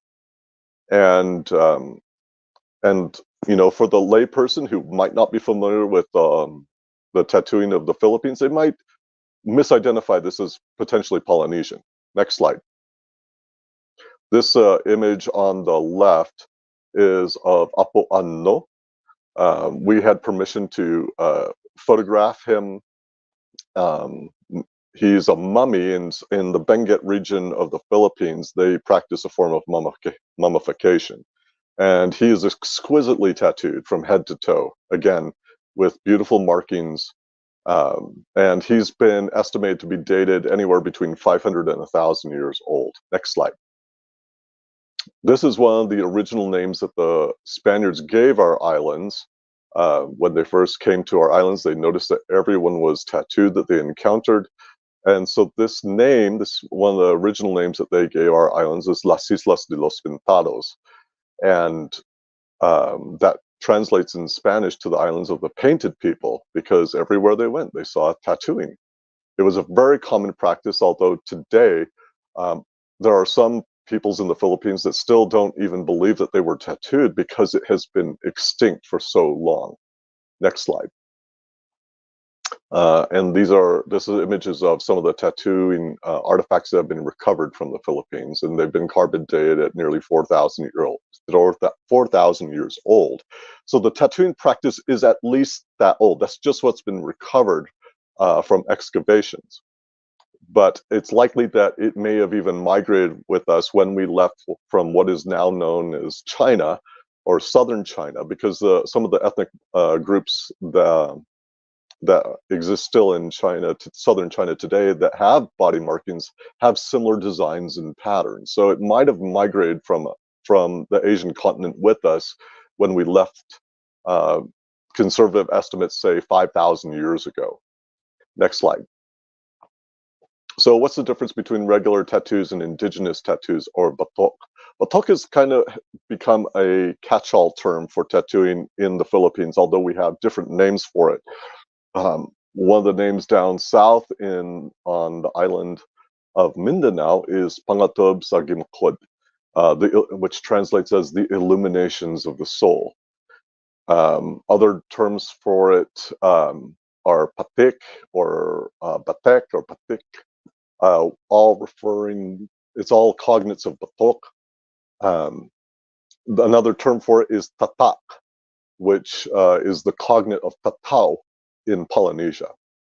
But what's the difference between regular tattoos and indigenous tattoos? Next slide. So in terms of indigenous tattooing versus modern tattooing, there's a big paradigm shift that you have to make. Because in Western tattooing or modern tattooing, it's all about the individual.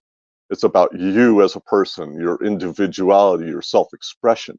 But in indigenous terms, it's more about community and who you belong to, and what is represented in that tattoo is it can be your roles within the community, the tribe that you belong to, your personal accomplishments.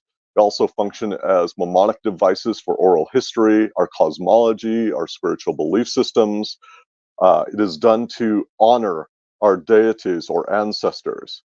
It also functions as medicine from a holistic standpoint, from everything from spiritual enhancement or protection to address trauma, the trauma of taking human life, as well as it affects our physical health in a very real way. One of the most important aspects of our tattooing in the Philippines is that it is used as preparation for the next life. And so there are many different reasons for receiving body markings, and we'll go into some of those today. Next slide. See, these are some of the tools that we use in the Philippines and in my own practice. They're called by many different names. Here are some of them. We call them kisi, kikisi, gisi, igahisi, and these are hand tap tools. On the left are some of my own tools that I've used in the past, and there's an example of a Samoan style tool, which has an extension that's called a kua or a tua, with the bone tattoo needles lashed to it, and that's on the far left there. In the center, this is a kikisi from the province of Abra, from the Itnog people, to which I have lineage, and it's called a kikisi. It's a bent piece of wood with the comb of needles attached to the end and a tension line to hold that curve in place. And the last one there is called a gisi. That's from the Kalinga people, and unfortunately, as far as I know, there is no one left who makes these types of tools. And it's made from the horn of a carabao, which is a type of water buffalo. And the horn is fire bent or steam bent into a right angle with the needles attached. On the right is the igahisi, and it's a very sophisticated tattooing implement from the Apayao people far up north on the island of Luzon. And it's a very ingenious device because it creates its own fulcrum and spring. It's made from a recurved piece of rattan with the needles attached at the end. And very specific to their tribe, because of the designs that they do are very small and precise. And so the tool lends itself to making those small, intricate designs. Next slide. And I don't think the video will play, but this is an image of me using the igahisi recently on a recipient. Next slide. Patok is applied as a ritual practice. This isn't just cosmetic, of course, because the cosmetic aspect is an important part of, beautification, etc. But it is a ritual practice. It is done with prayers and offerings to the ancestors. Next slide. Again, Western tattooing is about individuality. With our indigenous tattooing in the Philippines, it's more about the community and who you belong to and all aspects of that community or ethnic group. Next slide. So when people come to me for markings, I sometimes have to do quite a bit of education and let them on their own divest themselves with a little bit of assistance, of course, of the idea of individuality when it comes to markings. Our ancestors, they created these designs. They chose the meanings of these designs. You don't get to choose new meanings to the designs. You don't get to choose new designs itself. And they also decided the location on your body. And often between the different ethnic groups or tribes of the Philippines, you'll have similar or identical designs, but it is the size, the placement, the location on the body of that design that determines a specific ethnic group. And so if you're not literate in our designs and the placements, etc., you might misconstrue that this person is from one ethnic group or another. Unfortunately, because of colonization, we have lost a lot of that literacy. Most Filipinos today, if they don't know that there was some of them don't know that there was indigenous tattooing in the Philippines, but they don't have that literacy anymore. They can't read the markings based on this location and placement, etc. And so that's part of my school and I's mission, so to speak, is to reacquaint our people with our ancestral markings and help restore that literacy again. So with our ancestors creating these designs, choosing these means, deciding the locations on our bodies, and this has been developed over thousands of years, it kind of behooves us to follow that tradition and not to do a lot of innovation, because this has been studied, so to speak, over these millennia. And how arrogant would it be for us to just take artistic license with this and diverge from thousands of years of wisdom? Next slide. Go back one, please. One of the things that I've discovered in my research is that there's a correlation between our ancestral markings and placement and what we know in Chinese medicine as meridian lines and acupuncture points. If you take a look at these men, these Bayani here in the center from the Visayas, and you look at the placement on their bodies, and you look at these charts of Chinese medicine, you're going to see a close correlation. They follow these meridian lines. So it stands to reason that we had a knowledge of this in the past. And to really get in deep to that, we don't have time for that right now. But if you study our medicine ways in the Philippines, you'll notice this close connection between what is thought of as energetic medicine in Asia and where we place our tattoos. They are over specific regions of the bodies. The placement is intentional. And if you've ever received acupuncture before, you might have a little bit understanding of this. Let's go to the next slide.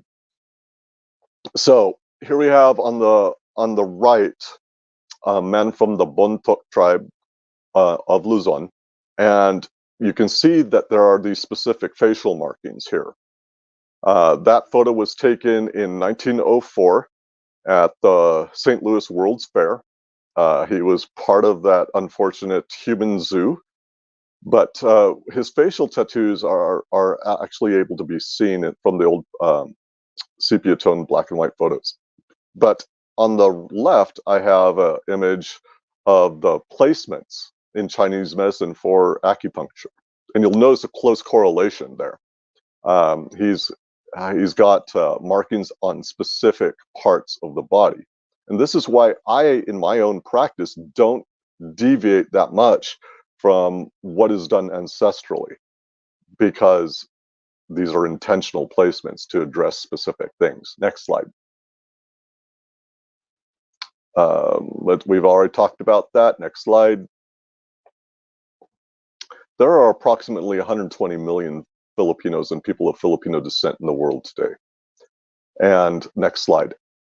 For that 120 million people, just Mambabatok from up north, there are less than 10 known Mambabatok, although Apo Huang Od, who is pictured here, has been training many apprentices to do the work. And so currently, I think she has 2 main apprentices, Eliang and Grace, and then there are 10 others that are currently learning and practicing as well. But that's a very small amount of people for the amount of Filipinos that are in the world today. Next slide. So what's so important about these tattoos anyway? Next slide. Let's look at a few designs, and we're going to go very quickly through these. Go ahead, next slide. So if you remember this image from the Boxer Codex, you're going to see some designs that are repeated multiple times on the buttocks and on the back of the calves, the chest, and even on the face and back of the hands, and also on the lower abdomen. Next slide. These are drawings of what those designs look like, and a lot of people they will just look at these patterns superficially. Artists will look at them and, well, this looks kind of flower-like or sun-like, or maybe this is seeds or something like that. But we have to understand, one of the problems that I had when I first started looking into our tattooing practices is that we don't necessarily have cultural context anymore for these designs. Modern Filipino culture, although it has remnants of our ancient culture, isn't necessarily representative of that ancient past. joke I like to use is we didn't have karaoke 500 years ago, which is a big part of modern Filipino culture. But if you look at these designs, how do you interpret that? How do you recover what these designs actually mean? And in my methodology, I treat it a lot like a linguistic reconstructing a parent language. We look at all the descendants of these designs. We look at if we want to say, well, if this is a sun, then how is the sun important? And is there a representation of the sun in our oral traditions, in other material culture that we have in the Philippines? And then what's the importance of it? What's the oral traditions around that sun motif? Next slide. These are examples from around the Philippines and the Pacific of similar markings that hold the same kind of connotation. Up on the far left, we have one from far up north, a very simplified form of that design. Across that top row, you have examples from both Apayao, Indonesia, Tikopia in Melanesia, the Bagobo tribe down south, as well as Ilocanos. In the center row there on the right, those are Samoan designs from the Malu that was discussed earlier. These go on the back of the knee of the women, similar placement to what you saw from the image from the Boxer Codex. Down on the bottom, those are Visayan motifs and designs from Mindanao, the South Island of the Philippines. Next slide. These are Oyale designs from Maluku in Indonesia, and you can see that there is a correlation between the material culture. This is a ceremonial shield on the left. This is a loincloth made out of bark. We also had a bark cloth tradition in the Philippines, as was mentioned by Toby earlier.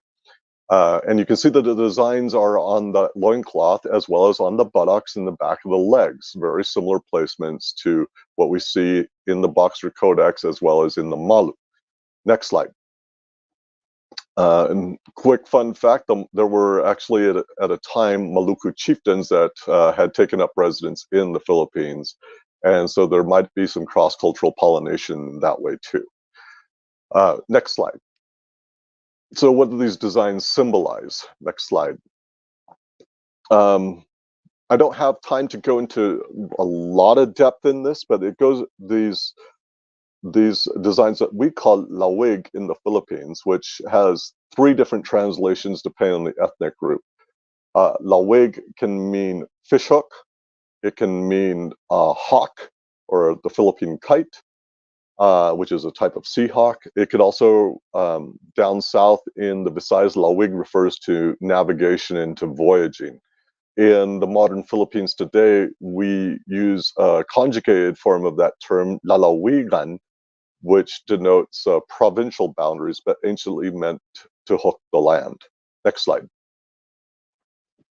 So to understand the meaning of this design, I have to tell you a quick story. It's a very pared down version of one of our creation traditions. And next slide. So in the story of our creation, I don't have time to go too much into the interpretations of that story too much, but basically in the general retelling of our creation story, there was only ocean and sky, and between the two flew this kite or a hawk, a sea hawk, and this is the Philippine kite that you see on the screen right now. And it flew between the heavens and the earth, and it had no place to land, and it realized that if it didn't find land, it would eventually fall into the ocean from its weariness and drown. The kite isn't a true seabird. It doesn't have web feet. It usually flies continuously and only fishes during the day, and at night goes back to the island. So the kite grew very weary, and so to find a place to land, it devised this stratagem. It went down to the ocean and it said bad things to the ocean about the sky, that the sky thought it was better than it was above it, and this made the ocean very angry, and it began seething and churning and tossing up big waves. And then the kite flew up into the heavens and told the sky, you know what, you better watch out, the ocean's going to rise up against you. And so this this battle occurs between the ocean and the sky, and the sky retreated higher into the heavens, and the ocean raged up even further, and the sky went higher and higher, but pretty soon it couldn't retreat any further into the heavens, so it threw down stones, which became the different islands of the sea. I also want to mention that there are very similar creation traditions among the Samoans, the Tongans. There's a version of this story, although it's couched with gods instead, among the Maori and Aotearoa, as well as a pared down version of this story in Hawaii, and even a version of this story in Tahiti. There is also a story that is very similar among the Haida Gawai people from here on the continent. Next slide. So here's the battle occurring. Next slide. The stones that the sky threw down became the different islands, and now the kite had a place to land. And next slide. And so it was at peace, it was at rest, and walking along the beach one day, a piece of bamboo floated up and hit it in the legs. And the bird didn't like being hit in the legs, so it ran off to another part of the beach. And to its surprise, a wave washed over the bamboo, pulled it back into the ocean. It followed the bird and hit it in the legs again. And this happened over and over again until finally it became so upset at the situation, began pecking at the bamboo, and released two people, the first man and the first woman in our oral traditions and genealogy. Next slide. So here's a depiction of this. The man's name was Laki, and the woman's name was Bai or Babae, which is our terminology for male and female now in the Philippines. These are our first ancestors. Next slide. This is actually a wood carving from my late friend Rachel Sullivan, who allowed me to photograph her with her new chest tattoos that we did, as well as the symbol of our ancestry, or the depiction of our ancestral history. Next slide. One of the deities that is involved in this creation tradition, the one who put people inside of the bamboo, according to Ilocano and Visayan oral tradition, is Angalo, who is a creator god in our tradition. He is known as Tagaro in Vanuatu, Tangaloa in Samoa, Tonga, Tangaroa in Aotearoa, Ta'aroa in Tahiti, Tanaoa in the Marquesas Islands, Kanalo in Hawaiian, Loa in the Marshall Islands, and there's a form of him in Indonesia named Loa Langi. And he's found throughout the Pacific. He's often a creator deity or a god of the sea, and this oral tradition sometimes revolves around him as the one who puts the people in bamboo, lifts the sky up to its current level, and creates the features of the land. Next slide. The primordial parents, Laki and Babae from the Philippines, in southern Maori, the sky father, or the first man, is Raki. In many Polynesian languages, there is no B sound, and so they substitute a P instead, and they drop the last syllable to just papa, with various suffixes and prefixes accompanying her name. Sometimes in Aotearoa, they call her Papatuanuku. Hotu Papa in Hawaii, they call her Papanui Hana'umoku. But then in northern Maori, the name of the male changes to Rangi and Papa. Or in eastern Polynesia, Rangi Atea and Papa. The Tuamotus, they shorten the name to just Atea and Papa, and in Hawaiian, Wakea and Papa. So all these people throughout the Pacific are claiming descent from the very same people by name. So I tend to look at the Pacific and Austronesian people specifically as the descendants of a common family. We are just a family that's been spread over the Pacific Ocean over the millennia. Next slide. Next slide. Next slide. On the left is the Haida version of their creation story. That the bird's identity changes to raven, and instead of a bamboo washing up on the beach with the first ancestors, it's a clam. That raven coaxes out of the clam, and those are the first Haida Gawai people. Next slide. So we probably have some connections with the native folk here. anciently in the past. We know that some of our plants they're specifically of American origin. The gourds that we have all the way in the Philippines are of American origin. The sweet potato that we have in the Philippines is of American origin. And conversely, the chickens that they find particularly in South America are of Southeast Asian origin. They came from the Philippines. And so there was probably trans-Pacific trade and exchange in the ancient times. The name of this design, Lawig, conveys also some additional information. Next slide. Lawig is the common name for this. The cognate in Tagalog, which is spoken in southern Luzon, is lawin, which means hawk. Next slide. So lawig, and also in its conjugated form, lumawig, means to continue on, to keep going. It can mean hook. In Ilocano, in Itnog, it has an additional meaning, hook, or to expand, or to grow, or to get bigger. It can mean hawk, to voyage, to continue on. It is also another term for our large ocean-going canoes. These are large double outrigger canoes that were called karakoa. Sometimes the karakoa would also be referred to as lawig. Next slide.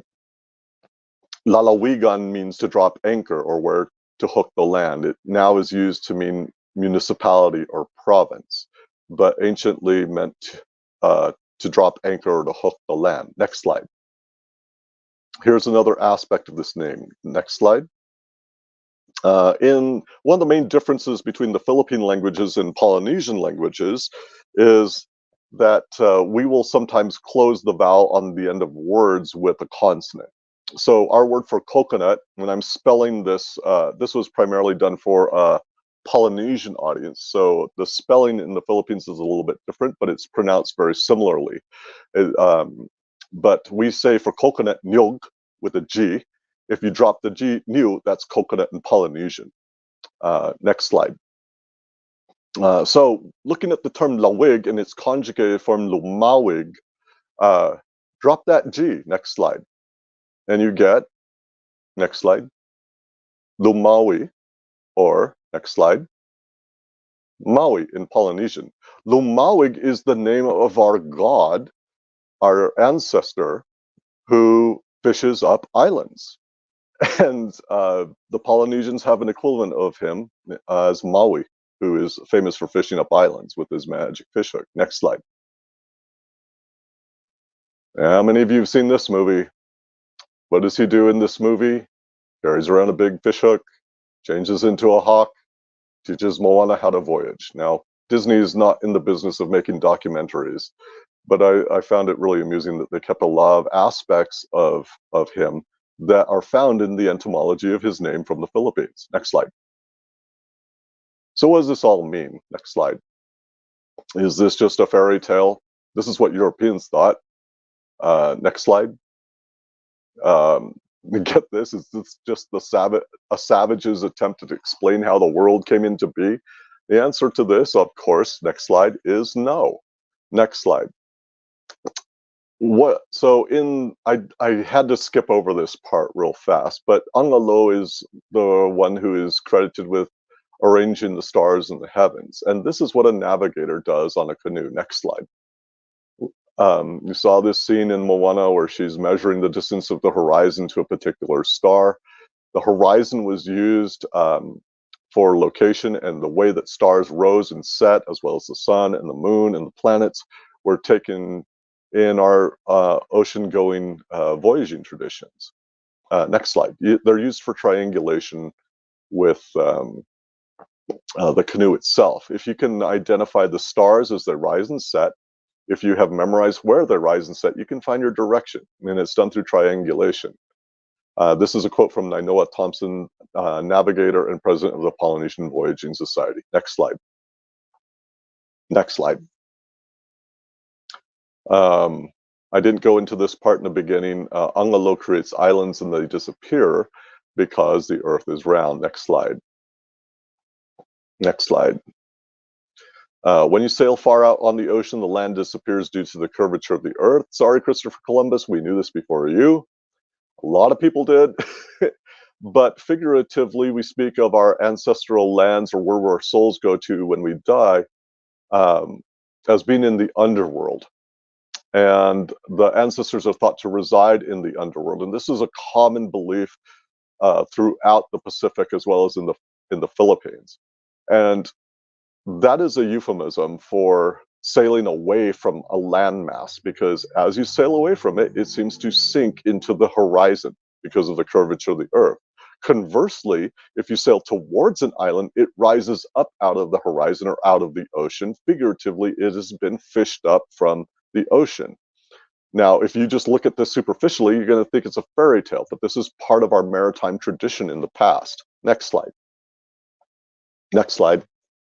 Next slide. Sorry. Next slide. So what is the significance of the kite or the hawk? Next slide.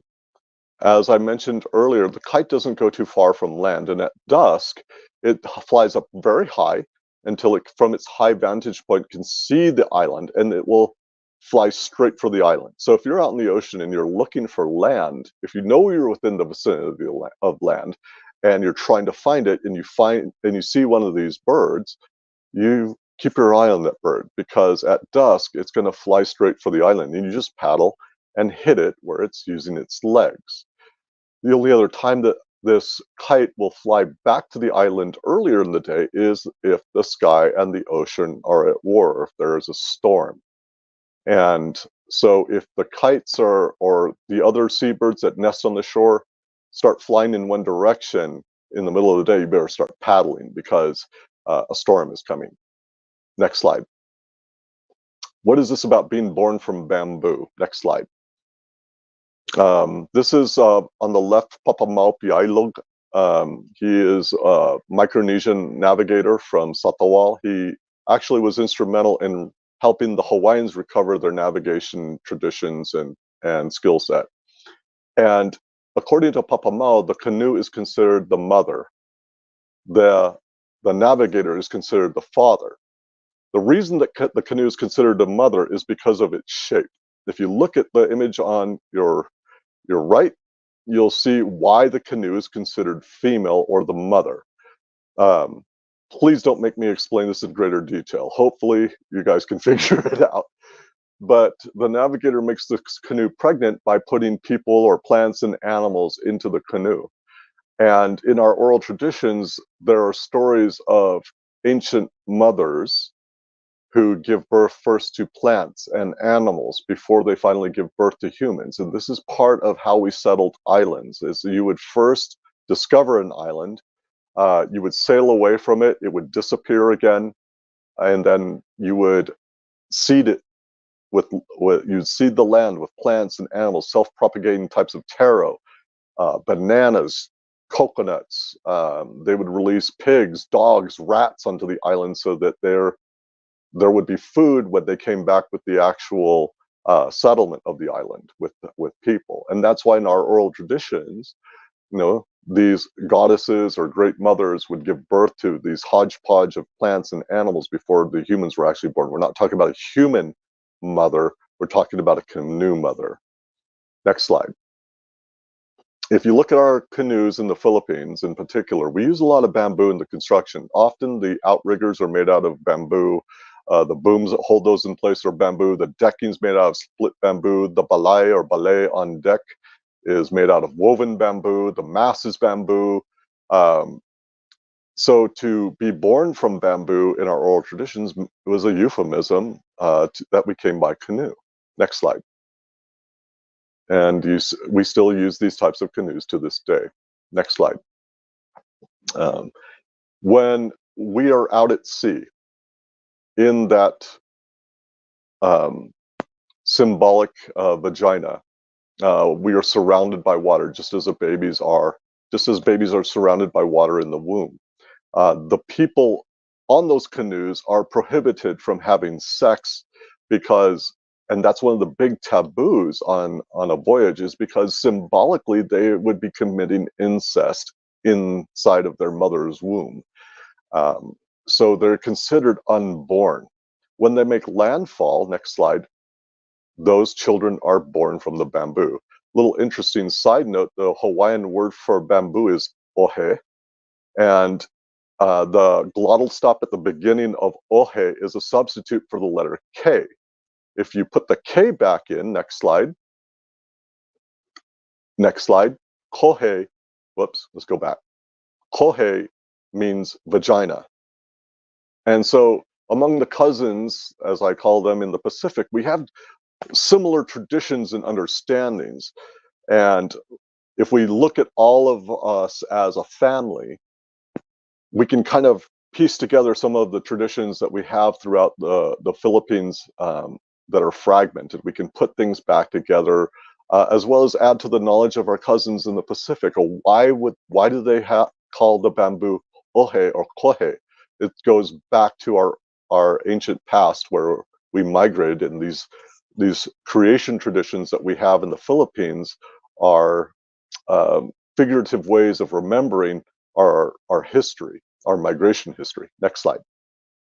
We don't have time to go into that. Next slide. Next slide. Next slide.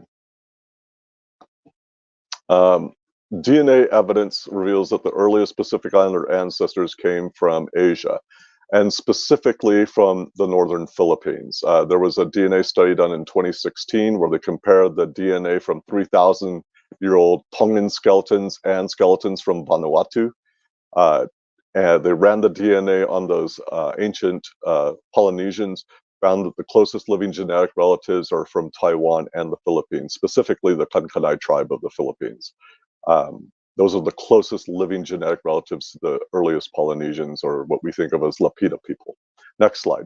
And interestingly enough, if you compare Lapita pottery that is found in Western Polynesia and Melanesia, you compare that to the pottery, especially from northern Luzon, you will see that a lot of the motifs are the same, if not identical. Next slide.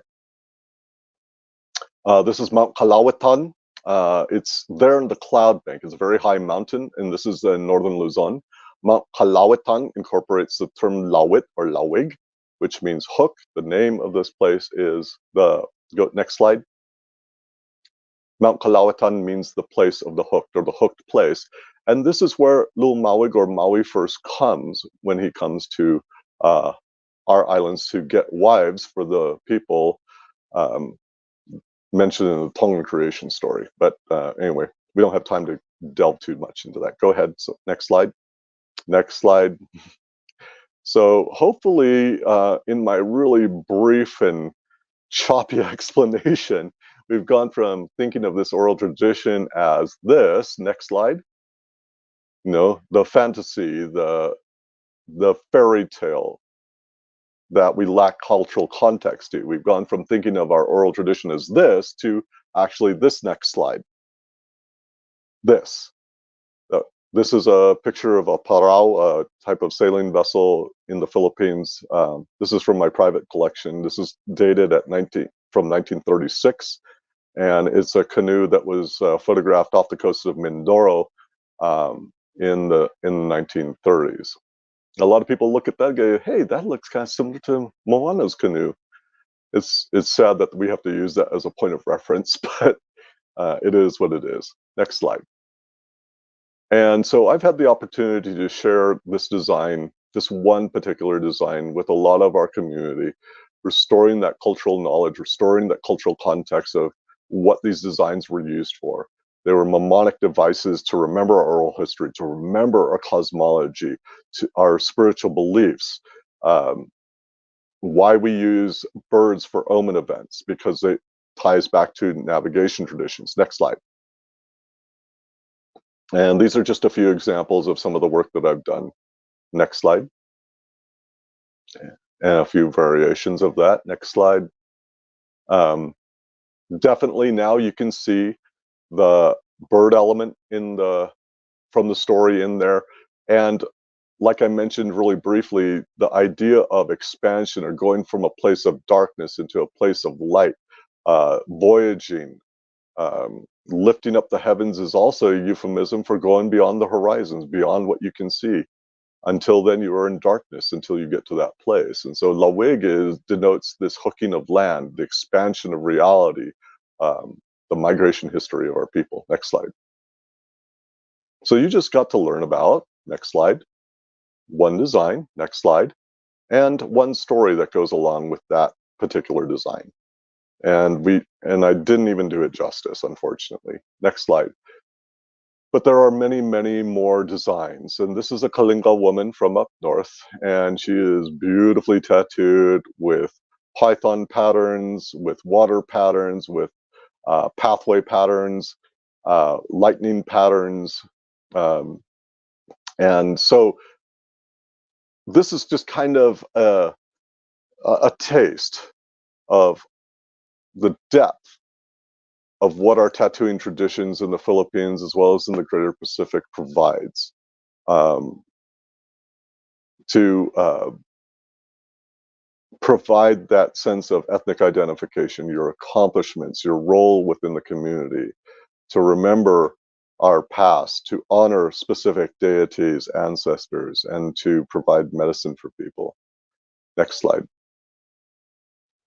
The most destructive aspect of colonization, I feel, is discounting our ancestors' wisdom. In Western culture, we are taught that our ways are inferior to Western ways. And I find that's quite the opposite. Yes, in some circumstances, the Western technology is more effective.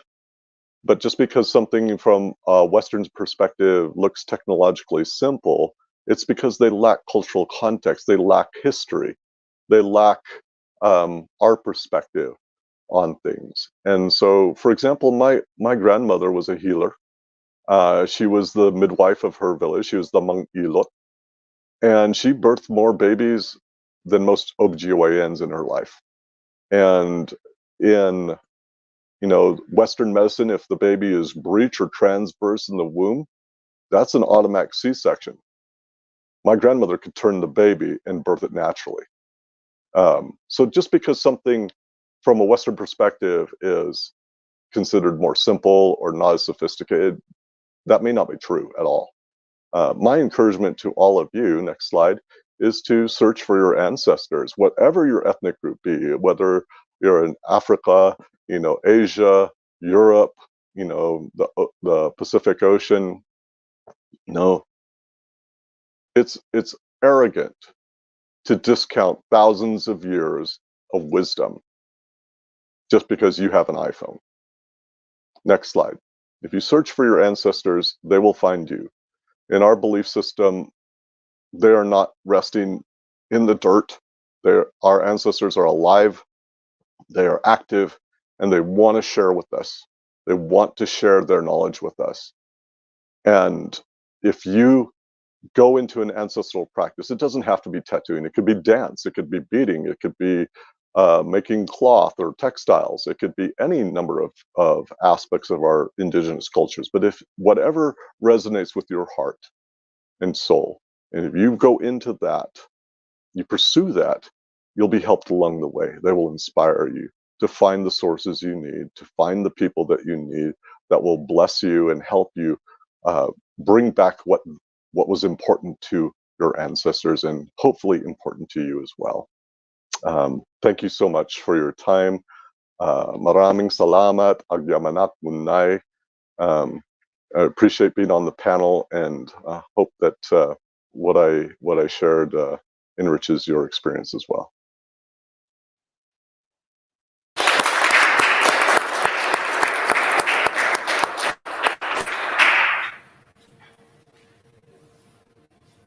Okay, thank you to all of our presenters today. That was really incredible, Lane, to learn, as you said, about one story, one design.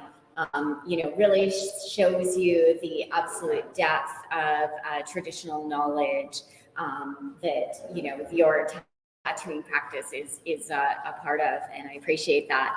I know that we had hoped to have a bit of a group discussion. So, and also one of our goals for today's panel was to, allow many people of different cultural backgrounds to also consider and maybe connect to their traditional cultural marks, or understand how to value either their own bodies or their traditions through an acceptance of cultural marks. And I wonder if maybe I could ask each of our panels to maybe speak to that a bit, either if you are a researcher or if you are a tattooist, maybe how experiences you have seen of greater understanding and either, as I said, personal acceptance or connection to culture through your work. I'm just going to turn this. And can we get all of our cameras on screen, Eric?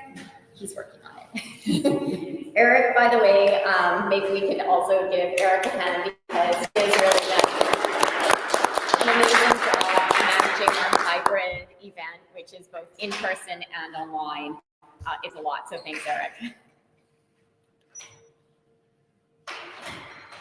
Yeah, so you're asking about tattoo and the experience of tattoo kind of helping people connect to culture and their bodies and themselves again.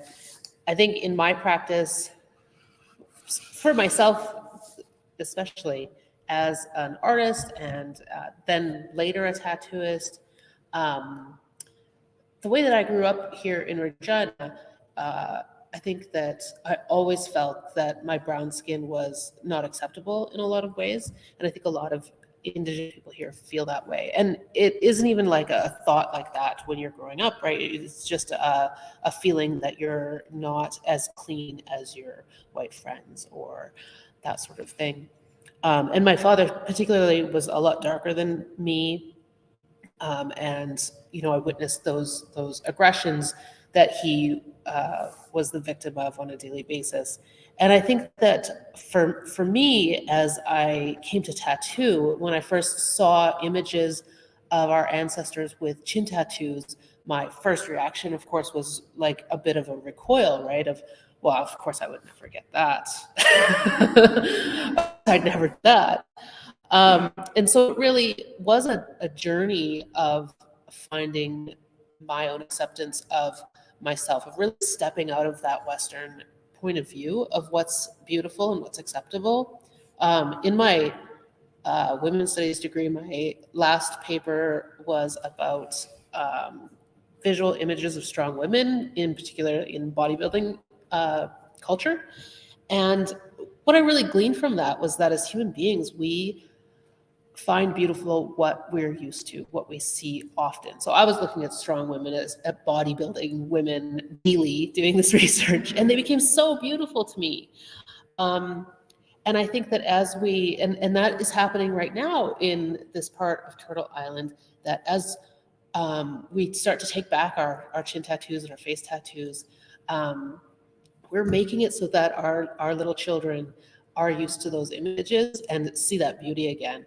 And so that's, just so much for me that tattoo has brought to me.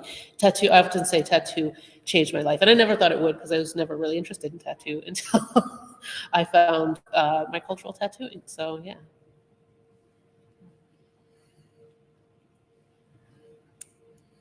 Everyone's looking at Lane.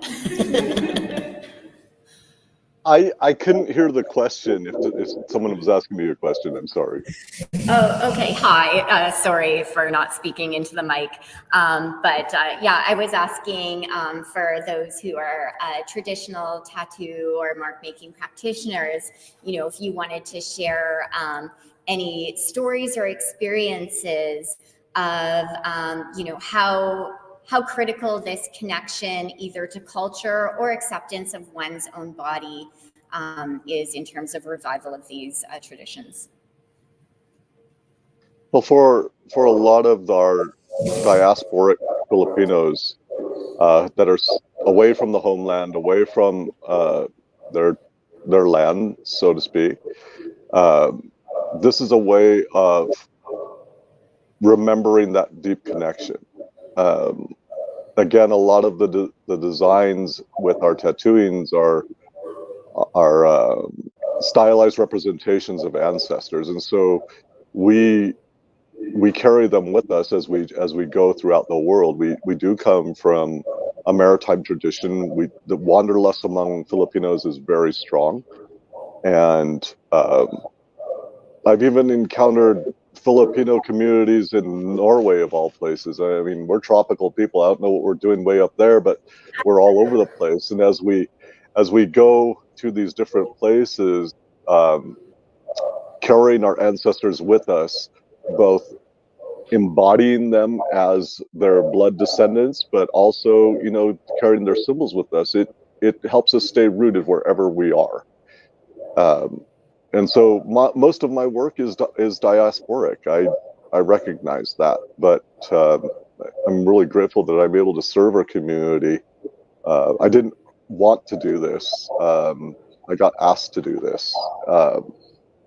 I just was happy to sit on the sidelines and do research and hide behind that. But my mentor, teacher, Keone Nunez, he said, okay, now that you've done all this work and you've studied this, now it's time to put it into practice. And how would it be if you didn't practice layman? Someone else has to learn all of this for themselves. And not everything that I know is in my writing. And so I've taken students, and hopefully we can increase the amount of practitioners throughout the world so that we can take care of our large population of multiple ethnic groups. Anyway, I see it as a wonderful way of reclaiming identity. Very powerful way. You have to kind of get over, like what was mentioned earlier, the Western notions of what is beautiful and what is acceptable, and see things from an Indigenous perspective again.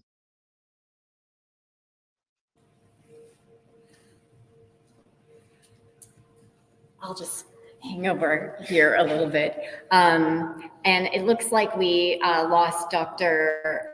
Alishan, who is joining us from Ouagadougou. I think he was joining us. And there also have been widespread internet outages because of an underground cable severage.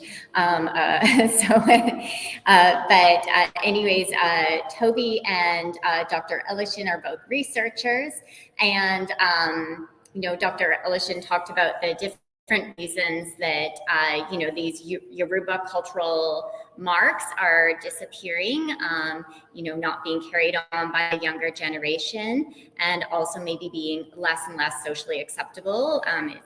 I think I from his presentation that the marks are not done when you're a child, that they're kind of considered not beautiful and not culturally worthwhile. And those shifting frameworks also affect cultural marks. But Toby, your research is pretty interesting because it comes through this lens of what did these European men, German men, how did they perceive Polynesian tattoos? And then how has this information been disseminated? And I think in some cases also mistranslated. Yes, well, that's a whole other conversation maybe, but when you first posed the question, so I'm going to come back to what you just asked me now, but when you first posed that question, I thought I'd talk a little bit about myself. I'm myself not tattooed. It's not. But I spent a fair bit of time doing my research, my PhD research, and since in Samoa. And when I was there for a long extended period of time, I ended up living with a family in Samoa that I consider, well, they considered me part of their family, and I consider them my family. And they asked me at some point, this is about 25 years ago now, if I would consider getting a pair. My brother, he had a full tattoo, and he asked if I wanted one, and they wanted me to get one, really, and I decided very intentionally against it at the time, and I'm mostly happy I did at this point. But the reason was that I because it is so important culturally, and while I felt very, very honored that they would think of me as being the kind of person that could do this, that they would, feel that I should get this. I just didn't think that I was quite ready, that I was sort of Samoan enough and part of this enough. And so I just wanted to mention that because it's such a powerful, such an identity reaffirming or affirming act, especially if you get the full pair in that context. If you're not just a tourist who gets to have a bit of, tattoo on their body. I just didn't feel like that was appropriate for me to do, even though they thought it was. And I mean, I guess if they had asked me even more, I probably would have eventually said yes, but I didn't. But in terms of the research that I'm doing, and at the time I didn't research tattooing at all, I should say as well. So I was actually doing different historical research at the time. But in terms of the stuff I'm doing right now, what I find really interesting is that there's these, I mean, this is not only them, lots of Europeans did that, but there are 3 male Germans, and I'm fully aware of the irony that I'm a 4th male German. But there are 3 male Germans who, in the space of about 5 years, published these very extensive works on Samoan tattoo. One spent some time there, the other one spent a little time there, the third one didn't spend any time there, but they somehow felt that they had the expertise to do this. And so I find that quite interesting. But what's really interesting is that because they're the first publications, and they have, or not the first, but the first extensive publications, the missionaries talked about it before, but this is sort of a book about this, and they have extensive drawings and some photographs in them. They've become, in many ways, a weird baseline for a lot of Polynesian tattoo or Samoan tattooing today. And even though many Samoan tattoo artists today wouldn't say, I'm reading the stuff, because most of it is in German and they don't speak or read German, but that stuff was then translated or transposed into other writings, that was transposed into further writings. And so there's a whole genealogy, if you will, that goes back to these original writings. And so if you read materials on Samoan tattooing that comes out today, or when you speak to Samoan tattoo artists today, some of the stuff that they say, and I'm not saying that's incorrect, absolutely not, but I can say this is where this comes from. This is because you're using that language, you're using these examples. And I find that's quite interesting, because nobody's ever really thought about, well, did they actually get it right? And I mean, maybe they did. And I'm suspecting that most of the Samoan tattoo artists today will cross-reference that with indigenous oral knowledge and oral history, right? But it's an interesting one that they've had this totally unjustified, in some ways, influence on how Samoan tattoo is perceived today. Like, what is traditional Samoan tattoo is what they put into their books. So that's what I find really interesting, and I'm working on sort of picking that apart right now. Yeah. I think that's such an important perspective to think about. These traditions were recorded, and Yeah.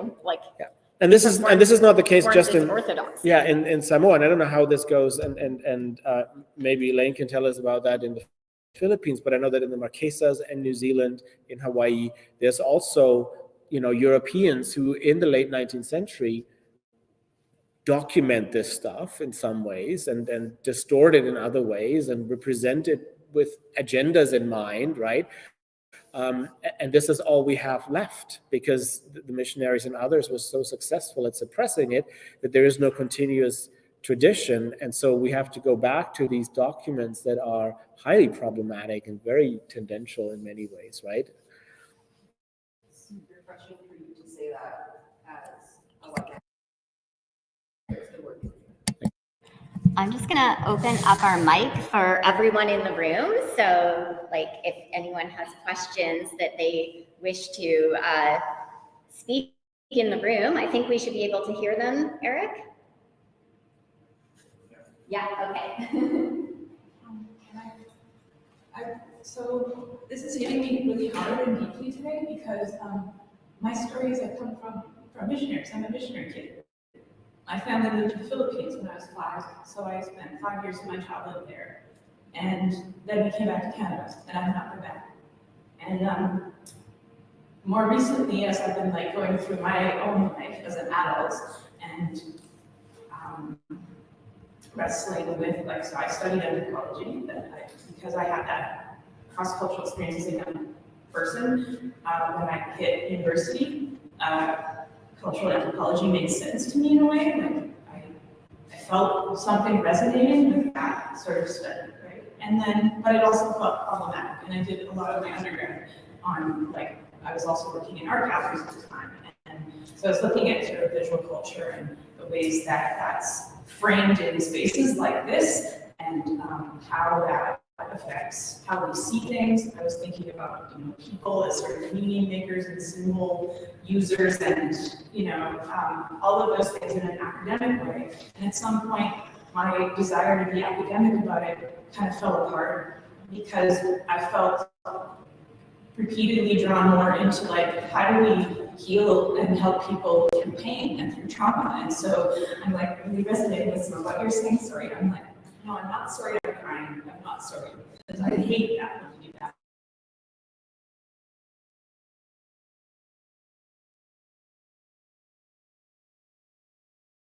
Even like putting all of this into words, because I feel like it's like tapping so many things. I guess one of the things I've wrestled with as a student and just as a person in this community and on the planet right now and through time is sort of, as a settler descended human who doesn't necessarily think because of that early experience in another culture, I found myself like not thinking in the way, like when people describe, I work now in more of a settlement space indirectly, and people talk about Canadian workplace culture, right? And I encountered that when I was actually unemployed and going through one of the programs to try to help people get back into the workplace. They talk about Canadian workplace culture, and I was like, that doesn't make any sense to me. I'm not like any of what you're describing. I don't think that way. I don't want to be that way.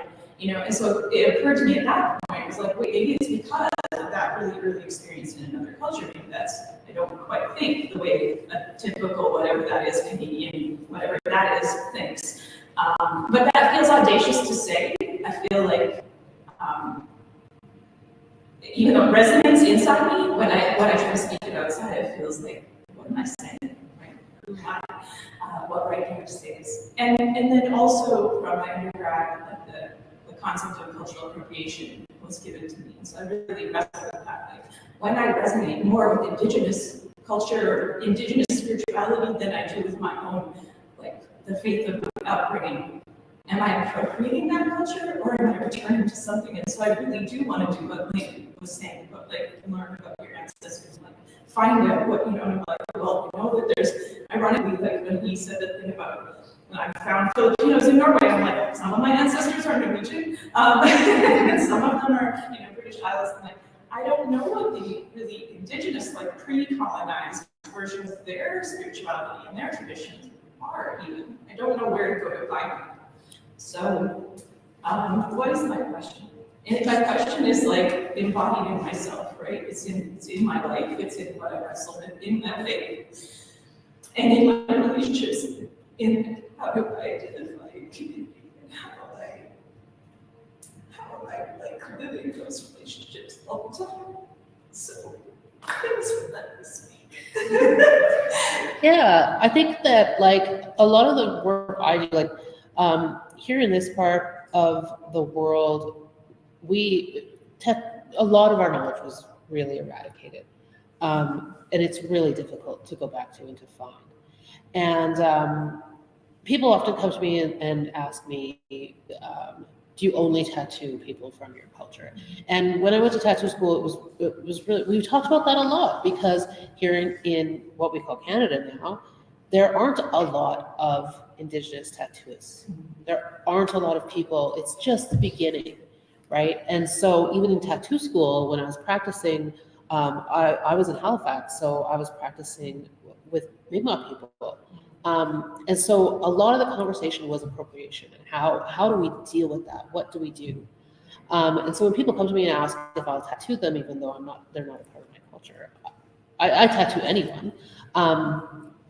But there's homework that goes with that, and there's a lot of work that goes with that is based on the person getting the tattoo. And I think that's important in all of our, like, all life outside of tattoo as well, is that reflection of what do I have a right to, and what is what's okay for me to be curious about, where are my links? And I think that's a huge problem in Canadian culture, is that, and probably in the US as well, I've never been in the US, but I assume from TV, is that it's so materialistic and capitalist that people have this idea that you can go out and you can buy anything.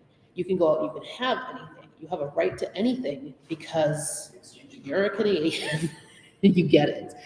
And that's not true. You don't have a right to anything. I admire lots of things from other cultures, and it doesn't mean that I have a right to take them, right? And so when I'm talking to people who aren't of my culture about tattoo, we have a conversation about what is theirs from their culture. And if they don't know what that is, that's the homework. You're not ready for a tattoo yet until you go and do that homework. Where do you come from? Who are you? And it can sound really big when you're a Canadian, I suppose, because your people came here and just kind of took stuff. But it's really a big investigation for my people as well, because so much was taken away, hidden, and banned. And so we have to go back and tease out what we can from what survived, right? And so, I talk about prison tattoos, I talk about home tattoos in my family, and how those weren't outside of our culture. They're a part of our families, they're a part of our culture, and they were being done for a purpose that is connected to tattoo before as well. And I think that anybody can do that kind of teasing out of their own family and culture, right? You can look to other imagery in your culture that has meaning and stories behind it, and look into those stories, find them. And those are those connections and it's hard work. It's not easy, but it's worthwhile, I think. If I could chime in on that real quick. The cultural appropriation comes up quite a bit. But when something is given as a gift, that is not appropriation. And I would not have my practice if the Tufungas did not want to share that with me. In the past, during the Spanish era in the Philippines, there was during the galleon trades, and there was this big trade that went from Mexico to Manila. And the galleons would sail back and forth. There was a cabin boy, a Spanish cabin boy named Juanes, who was left behind. He was sick. And so the Spaniards left him on the island of Leyte and just left him there basically to die. And the local datu or chief, he had pity on the young man, took him into his home, nursed him back to health. And when the Spaniards returned, they found that Juanes was fully tattooed. He could speak Waray, the language on Leyte, and had married one of the chief's daughters. And knowing that he was fully tattooed, with this whole blood quantum thing gets thrown out there too. He didn't have a drop of indigenous blood in him, but he was fully accepted into that community. And by being fully tattooed, it meant that their ancestors were now his ancestors, that their gods were now his gods, and fully accepted by that community. And so there are circumstances when we will tattoo people outside of our culture, outside of our kinship group, with our markings, but we effectively adopt them into our culture and family when we do that. I've tattooed, for example, martial artists that are immersed in Filipino martial arts. They speak the language. They might not even be married to a Filipina or anything like that, but they're immersed in our community. And for those people, we will honor them with markings. It's not necessarily about with people that are outside of our culture. It's not about whether or not they have Filipino blood at that point. It's about how they contribute and participate in our community. And so for people that that are outside, yeah, there are markings for them there, and when that's given to a person, it's not cultural appropriation, it's an exchange. And so I think I wonder if that helps you understand that a little bit better. You could, you lived in the Philippines in the past, and if you wanted to receive markings to honor that, and you still have ties to the Filipino community, yeah, that's a circumstance in which we might want to do some markings. But like what was mentioned earlier, the best thing, instead of having someone else's ancestors marked upon you, is to find your own and receive markings from that. I find that most cultures throughout the world, at one point or another in my study, most cultures have some type of body modification, ornamentation, and that's something that yeah, first and foremost, when a person who is outside of our culture comes to me, is I like what was mentioned earlier. Look into your own past, do your homework, do your due diligence. It might be easier to get a marking from an Indigenous practitioner, but how meaningful would that be to you and to your own ancestors if you received markings that were from your own lineage? Thank you.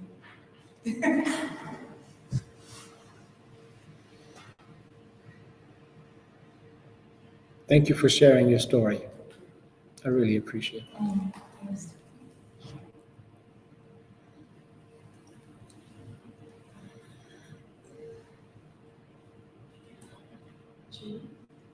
I would love to hear more from you about, because I know I just recently found out you're also a tattoo artist. Yeah. And a visual artist, and everything before that. Would you want to share anything from your experience? Well, I don't want to put you on the spot here, but like. I'm Stacey's my mentor for Indigenous tattooing. I wasn't exposed to it until we connected. I first started in a street shop, modern tattooing street shop, and I think with my healing journey, I feel like you were meant to come into my life. Like it just worked out that way. And one of the things that I really struggled with was really decolonizing and breaking down what I was taught in a traditional shop. There were a lot of biases and entitlement.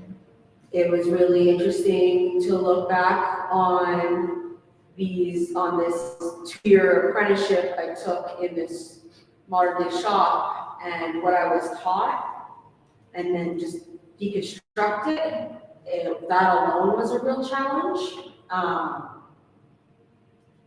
I feel like it's so watered down now because of popularity and pop culture and how tattooing has been passed through so many hands and so many parts of history through the white gaze, like white eyes, that it's lost so much meaning, and they really loosely throw around the word traditional, like American traditional, neo-traditional. You have white people saying like, I only do traditional Japanese, and if you challenge it, it's like a gatekeeping of something that's not theirs. And I find myself now, after, I don't know how long we've been working together now, Almost 3 years. 3 years, yeah, come up on 3 years. I even find myself now, if it wasn't for Stacey and the Indigenous tattoo community, I'd be very isolated and alone with modern day tattooing because it's so ingrained, and it's really complicated, and it's gone through so many different traditions for modern day tattooing. At one point, only the extremely rich white people were allowed to get tattooed. Only sailors were allowed to get tattooed. Then the bikers took it over for a long period of time, so they controlled tattooing, and then it just becomes a mess. And it just, when you look at it, it's like, well, nobody really owns it, accept where the main roots are. And I think now we really have to challenge people. I feel like we have to challenge shops. We have to challenge what they're doing and really make them think. Like right now, we are at a gathering in our city and we are so oversaturated with shops. There's more tattoo shops than 7-Elevens. And they're just pumping out apprentices after apprentices. And like, we're here now talking about tattoo history. I'm the only tattoo artist that's here from our city. There's no other tattoo artists here. They have zero care about the history of tattooing outside of what mainstream, like Sailor Jerry and those type of things. And it's even challenging those, like they're in these shops and they're tattooing these traditional images, but they're so deep-rooted in racism and like cultural biases, and like they're proud to mark other people with these things. It's almost like they're going straight back to Disney and tattooing those images on people. It's wild to me. But they will post it online with pride. I got to do this one, this flash from this person. And then if you come up and say something, they're like, well, no, it's tradition. They started it. And like, I really think about where would Indigenous, I think about this all the time, like where would Indigenous tattooing be if we were told that it was bad for us? It probably wouldn't have been an Irish man who made the machine. What would Indigenous tattooing look now if it got to evolve? Where like, would realism be the best at this point? Probably not. Like, we do pretty amazing things, like tattooing as an art form has really expanded into these crazy things. And they really push the envelope. You get really amazing things with the machine. But they don't really think about what they're doing. They'll throw headdresses on anybody, they'll throw small pieces from things that are really important and deep-rooted in cultures. And they won't think anything of it because they want that post, they want those likes, they want to be in Ink magazines, they want to look hot, they want to do all that. It's so clouded. And it's just nice to see a resurgence now and more people push back. And I'm hoping that it reaches more into the mainstream world where people kind of like shake the industry and they really take a step back and be like, what are we doing? Yeah. If I'm interested too now, I'm traveling and doing these conventions. And as an Indigenous artist coming in these conventions, I'm treated different. I don't get advertised as other artists. I don't get treated as other artists when I come into these spaces. And there are times where I had to message I had to message Stacy and talk to Dion from Earthline. And you always have to remind me, like, we're not doing this for them, we're doing this for our own people. And I think it's really interesting too to go to these conventions and be like, where are all the Indigenous artists? Like, are they not getting apprentices in the shops? Are they not, when I look at our city and I'm like, where are the rest of the artists? How come there's no Black tattoo artists here? How come there's no we have a huge Filipino community here. How come no one's doing Filipino traditional tattoos here? It blows my mind how every time I come into these like mainstreams now and I have different set of eyes, everything just sticks out and it can be really exhausting, but it can be super liberating to be that person being like, no, that's wrong. Like, that shouldn't deserve first place, just those kind of things, and just making people really think. And then what I've really learned too is that when I do speak up, the right people come forward and we do have more meaningful conversations. One example was when I was in Fredericton, and Fredericton has multiple reserves around them. When I was at their convention, there was no other Indigenous artists. I'm like, just surrounded by Indigenous people. There's not one Indigenous tattoo artist at this convention. Like, I thought that was really bizarre. But then as soon as I spoke up, then the people, then I was super busy. I was able to connect with every Indigenous person because they sought me out and they looked for me. And now they're like, we need to come back to our community. And I think that's cool too, because then they're getting introduced to what they can do for their community. So So it's definitely a ripple effect, and I think that I wouldn't be able to heal from my generational trauma if it wasn't for traditional tattooing and getting introduced to it and having the experience I do with Stacey. Long-winded, but Thank you for every word. Yeah, Thank probably. you. Yeah. I also just want to say, like, I talked about the art gallery as a place, right, and a space, and I really appreciate this gallery, not only because I live near it, but also because I see the programming around the art that comes here, really pushing into, like, let's talk about what's happening under the art, behind the art, in people's lives, in this community, in other communities. Like, I feel like it's doing really important work. And it makes me excited about the art world again in a way that I kind of lost some of my joy or my, like, yeah, it's important to me, whether it's academic work or artistic work or other work, to be connecting that back to people's lived experiences. And again, kind of like how we heal. Look, all of us are disconnected in some way from our ancestors, I think, at this point. On this land anyway, I can't speak for other lands, but like, yeah, there's a lot of disconnection. And how do we heal together? Like, and how do we, like, I wasn't invited to be here, right? I was born on this land, but I wasn't, it's just so complicated. And like you said before, it's so complicated. But how do we're here now, like, how do we do that in a good way?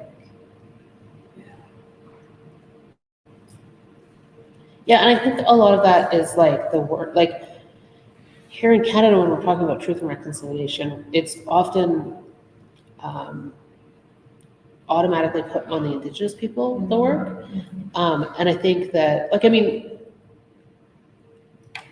the settler population is generally, if I'm being generous, I will generously believe that they're doing that because they don't want to offend. So they don't want to step on any toes. They don't want to do any of that sort of stuff. But a huge part of the truth and reconciliation is the truth, right? And so it does become a situation where folks need to step forward and ask those kinds of questions, right? Like, what can I do? Where can I go? Am I doing something wrong? Is this okay? And just not be shy about it, right? Like, we're generally a fun-loving, laughing type of people. And we'll tell you the truth, right? But that is the hard work, right? Is the stepping forward and asking, is it right that I'm doing this, or can I do this? That's really important, I think, and that's settlers' work that needs to be done, and not our work, right? Same with like the land acknowledgement that you did. I love it because often somebody will ask one of us to do the land acknowledgement. It's our land. We already know about the land. The truth part is we've experienced the truth our whole lives, and the truth part of the truth and reconciliation is that settlers need to now acknowledge the truth. And a lot of that acknowledgement is realizing the truth, because a lot of settlers grew up not knowing any of the history or any of the reality of what goes on, what went on back then, but also what still goes on today. And when we're talking about tattooing, like that's a big thing, right? When we're talking about, if we want to talk about past traumas in terms of residential schools, the 60s scoop kids being taken, it's still happening today. And so when I gave my daughter her coming of age tattoo, it was purposely given in a hidden spot, because even though I'm successful, even though I own my own home, there's always that fear that our kids can be taken, right? And so those are the kinds of hard truths that the settler population needs to think about. And I realize that it's a different mindset, right? It's a turn of the screw where you need to look at it from a different point of view. Yes, my child is a child and the law is 16 years of age, but that's your law that you brought here from your perspective. So yeah, and I think that it's amazing that tattoo can maybe do some of that work for people. I appreciate that you just allow this to continue past 4 o'clock. Right? Like, okay, it's 4 o'clock, so maybe we're gonna wrap this up now because we have like, right? I think that's a beautiful, again, we think of community. It's a way to support this. All of this that we're doing right now is like we think of each other.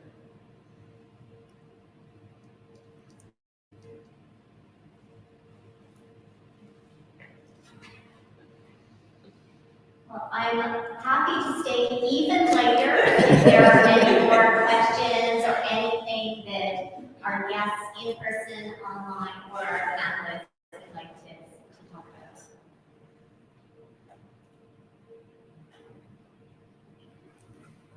Maybe I'll say one thing, and I apologize, I don't know your name, but I just want to, I guess in a way, congratulate you, thank you, celebrate you and Stacey for something that I think is really interesting, because you see that in New Zealand in particular, in Aotearoa, because tattoos on your face you can't hide. And they are literally in somebody's, like, you know, I look at you, it's in my face, like it's right there.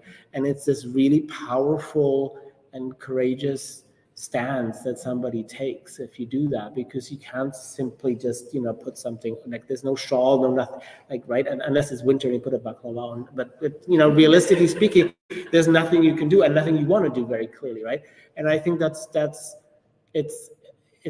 defiant in a way of the sort of the norms that we live in. And I think, as I said, I was talking about having this talk in front of a whole bunch of people. That was actually a whole bunch of people going to New Zealand, and they're mostly Americans. And I said to them, you'll see people in the street and they will look scary and they will look just different because they have facial tattoos, male and female. And I was trying to sort of explain to them that, you know, in part, yes, you should feel scared, because I mean, that's part of what it is. It's right there. Anyway, I don't want to lecture here, but I just wanted to say that I think it's really cool that the two of you, and not just cool, I think it's actually really courageous and really important that happens, because it is so not hideable, if that's a word, right? Because it shouldn't be, but it's, you know, all the other tattoos you have on your body, you probably could if you needed to, right? And what you said about your daughter and where you placed that tattoo, I think that's really, so thank you. That's really all I want to say. I just wanted to say, Toby, related to what you said, Stacey's artwork that's behind you, and Gina is one of the people photographed in Stacey's work. That is Stacey, maybe I'll let you share the title of your installation. Yeah, so this piece is called People with Face Tattoos Make Me Heal. And that was derived from when I was at work one day. I worked at the library downtown. One of my coworkers was on the phone and just said to the person, people with face tattoos make me sick. And I think in my younger days, before I found tattoo, I would have been just like super mad about that. And like, but I actually kind of chuckled when she said it. She obviously didn't realize that I could hear her, or maybe she didn't realize that I had face, I don't know. But I really did chuckle, and I thought, but then I also reflected that that's such a horrible place to live in, to carry that kind of anger and hurt in your heart all the time about somebody's face tattoo that has no bearing on your life.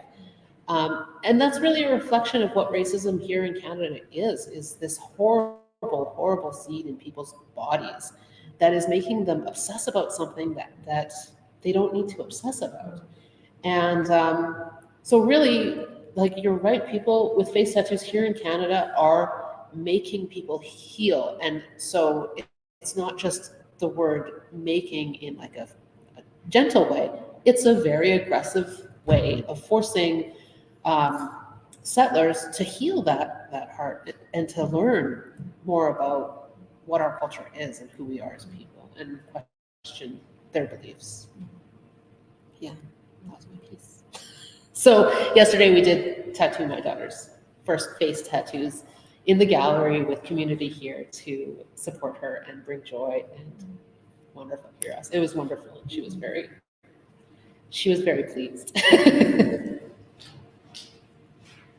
It was wonderful, and I just wanted to bounce it back to Lane, which I appreciate that he sticking with it with us as well. And, you know, I guess I wonder, you know, have you also seen or experienced in your diasporic community, you know, North American people who maybe react with fear or negativity to your traditional cultural marks?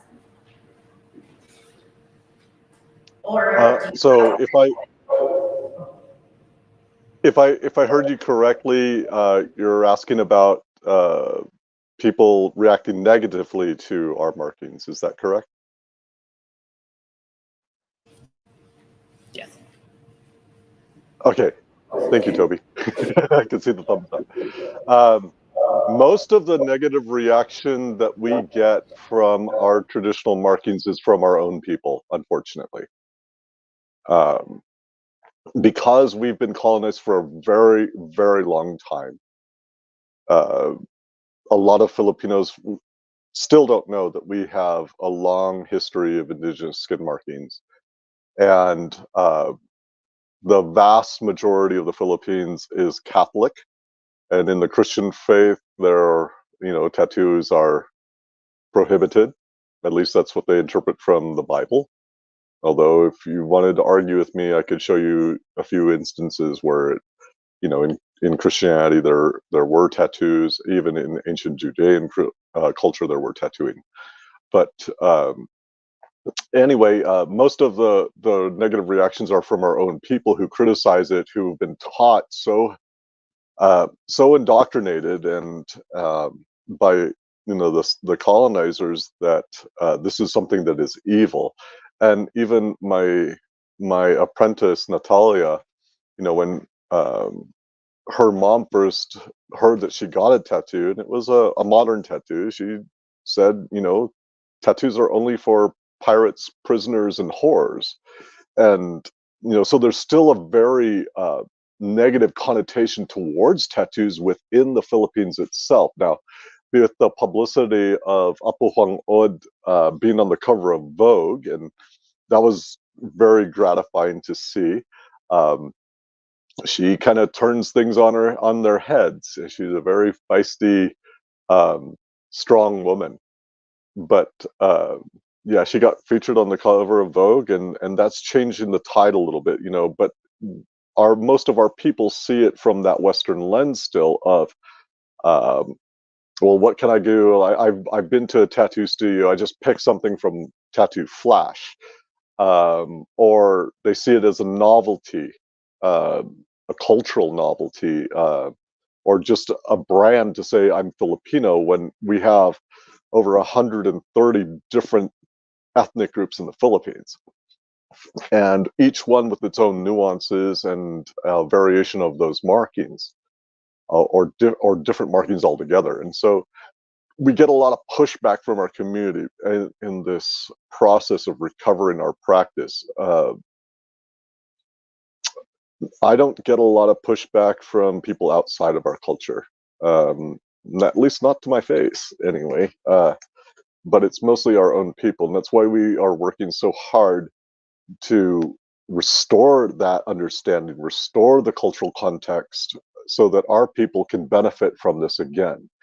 One of the benefits, again, what I mentioned in my presentation, is that there are actually studies that have been done. We participated in a research study done from a professor from back on the Eastern Coast, studying the immunological benefits of tattooing.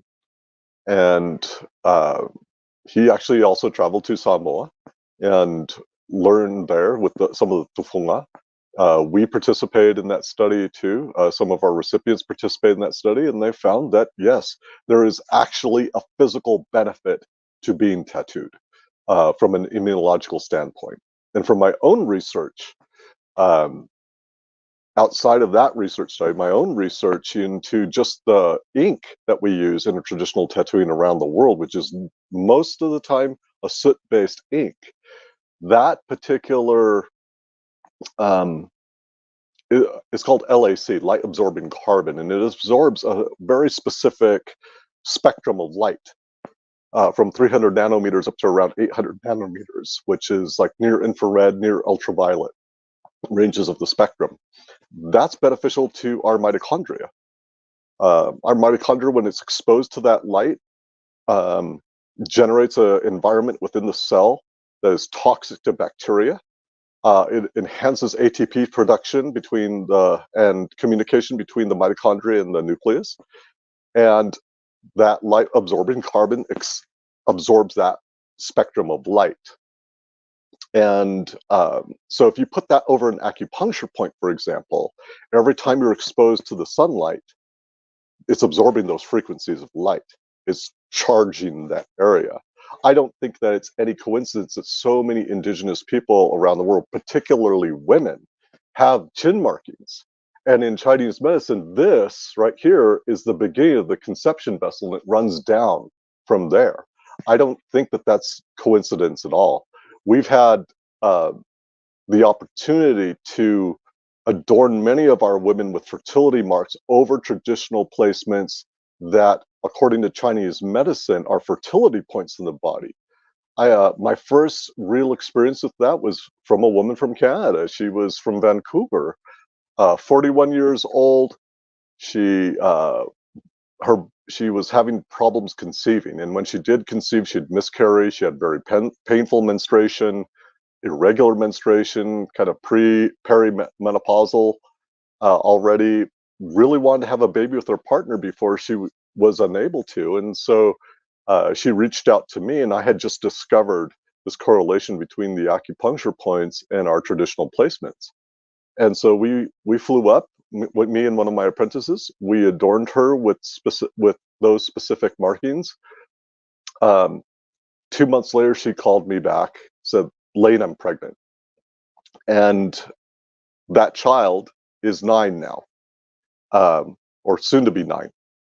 And we've had several since then, because in the Filipino community, we like to gossip. We like to spread things around. So she told her friends, and they told their friends, and for a hot minute, I was doing fertility tattoos like they were going out of style. Just tattooing women all the time with fertility placements. And not that we were trying to do a formal research study or anything, but we repeated the experiment several times, and libido would be enhanced, menstruation would regulate, and then those that wanted to have babies would have babies. And so, I think our people need that. And to get them past that hurdle of the colonized mindset that this is inferior to a tattoo machine, for example, or this is inferior to Western medicine. I don't think that you have to choose one or the other necessarily when it comes to Westernization. There's time and place when you want to go to a surgeon. There's a time and place when you could get something more holistic done. And having the discernment to choose between those is important, and so, for us, that struggle of divesting ourselves of Western ways of thinking, and really have to acknowledge that from a colonized perspective, we tend to treat Western civilization still to this day, even though the Philippines has had independence for decades now, we still treat our own traditions as inferior. And I'm not sure how it is in some of the native communities, but with our own people, that's where I get a lot of pushback, is because they are still so Westernized in their mindset. But when you go to the indigenous communities in the Philippines, what we call indigenous communities, we're all indigenous there, but the less secularized communities, they're more likely to accept this and recover their practice. So one of my students in Mindanao, he's been instrumental in reviving the practices of the Tuboli tribe and the Talaandigs, the Higo-Onon tribe, as well as other Visayan peoples.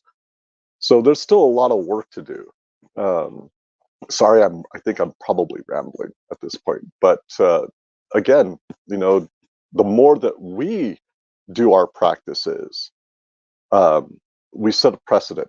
We set an example of how things are supposed to be done, and the context of those things and the benefit of those things. And every recipient that I have I tell them, you are now an emissary of your ancestors' practice.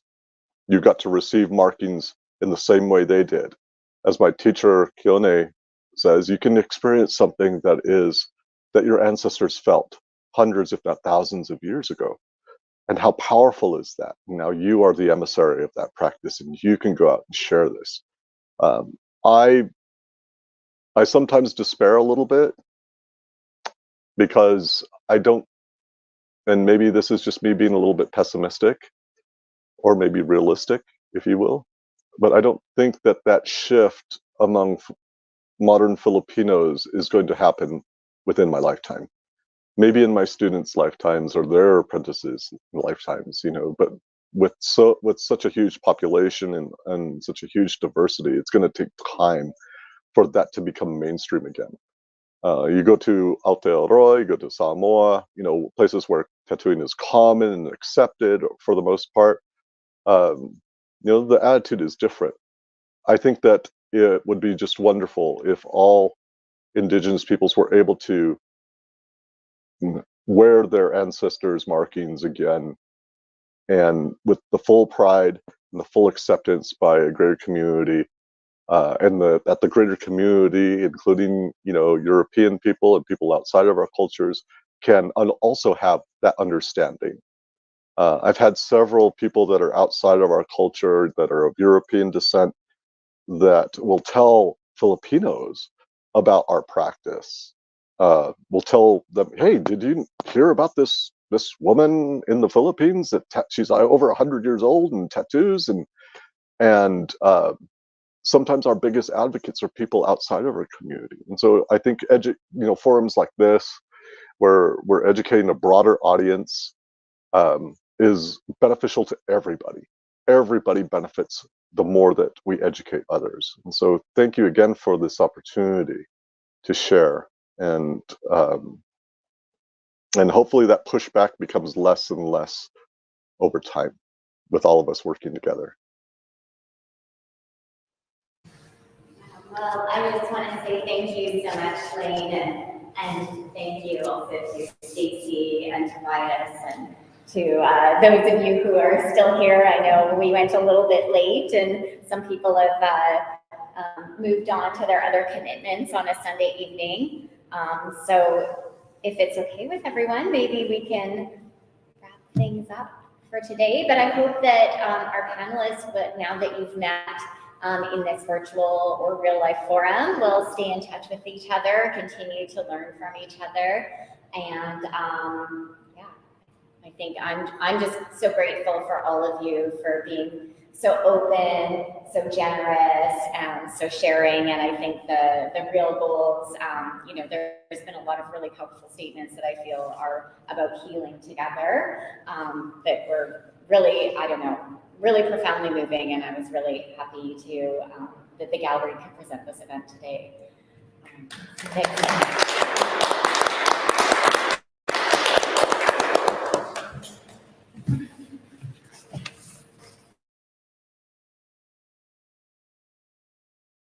Government of Canada for supporting this project.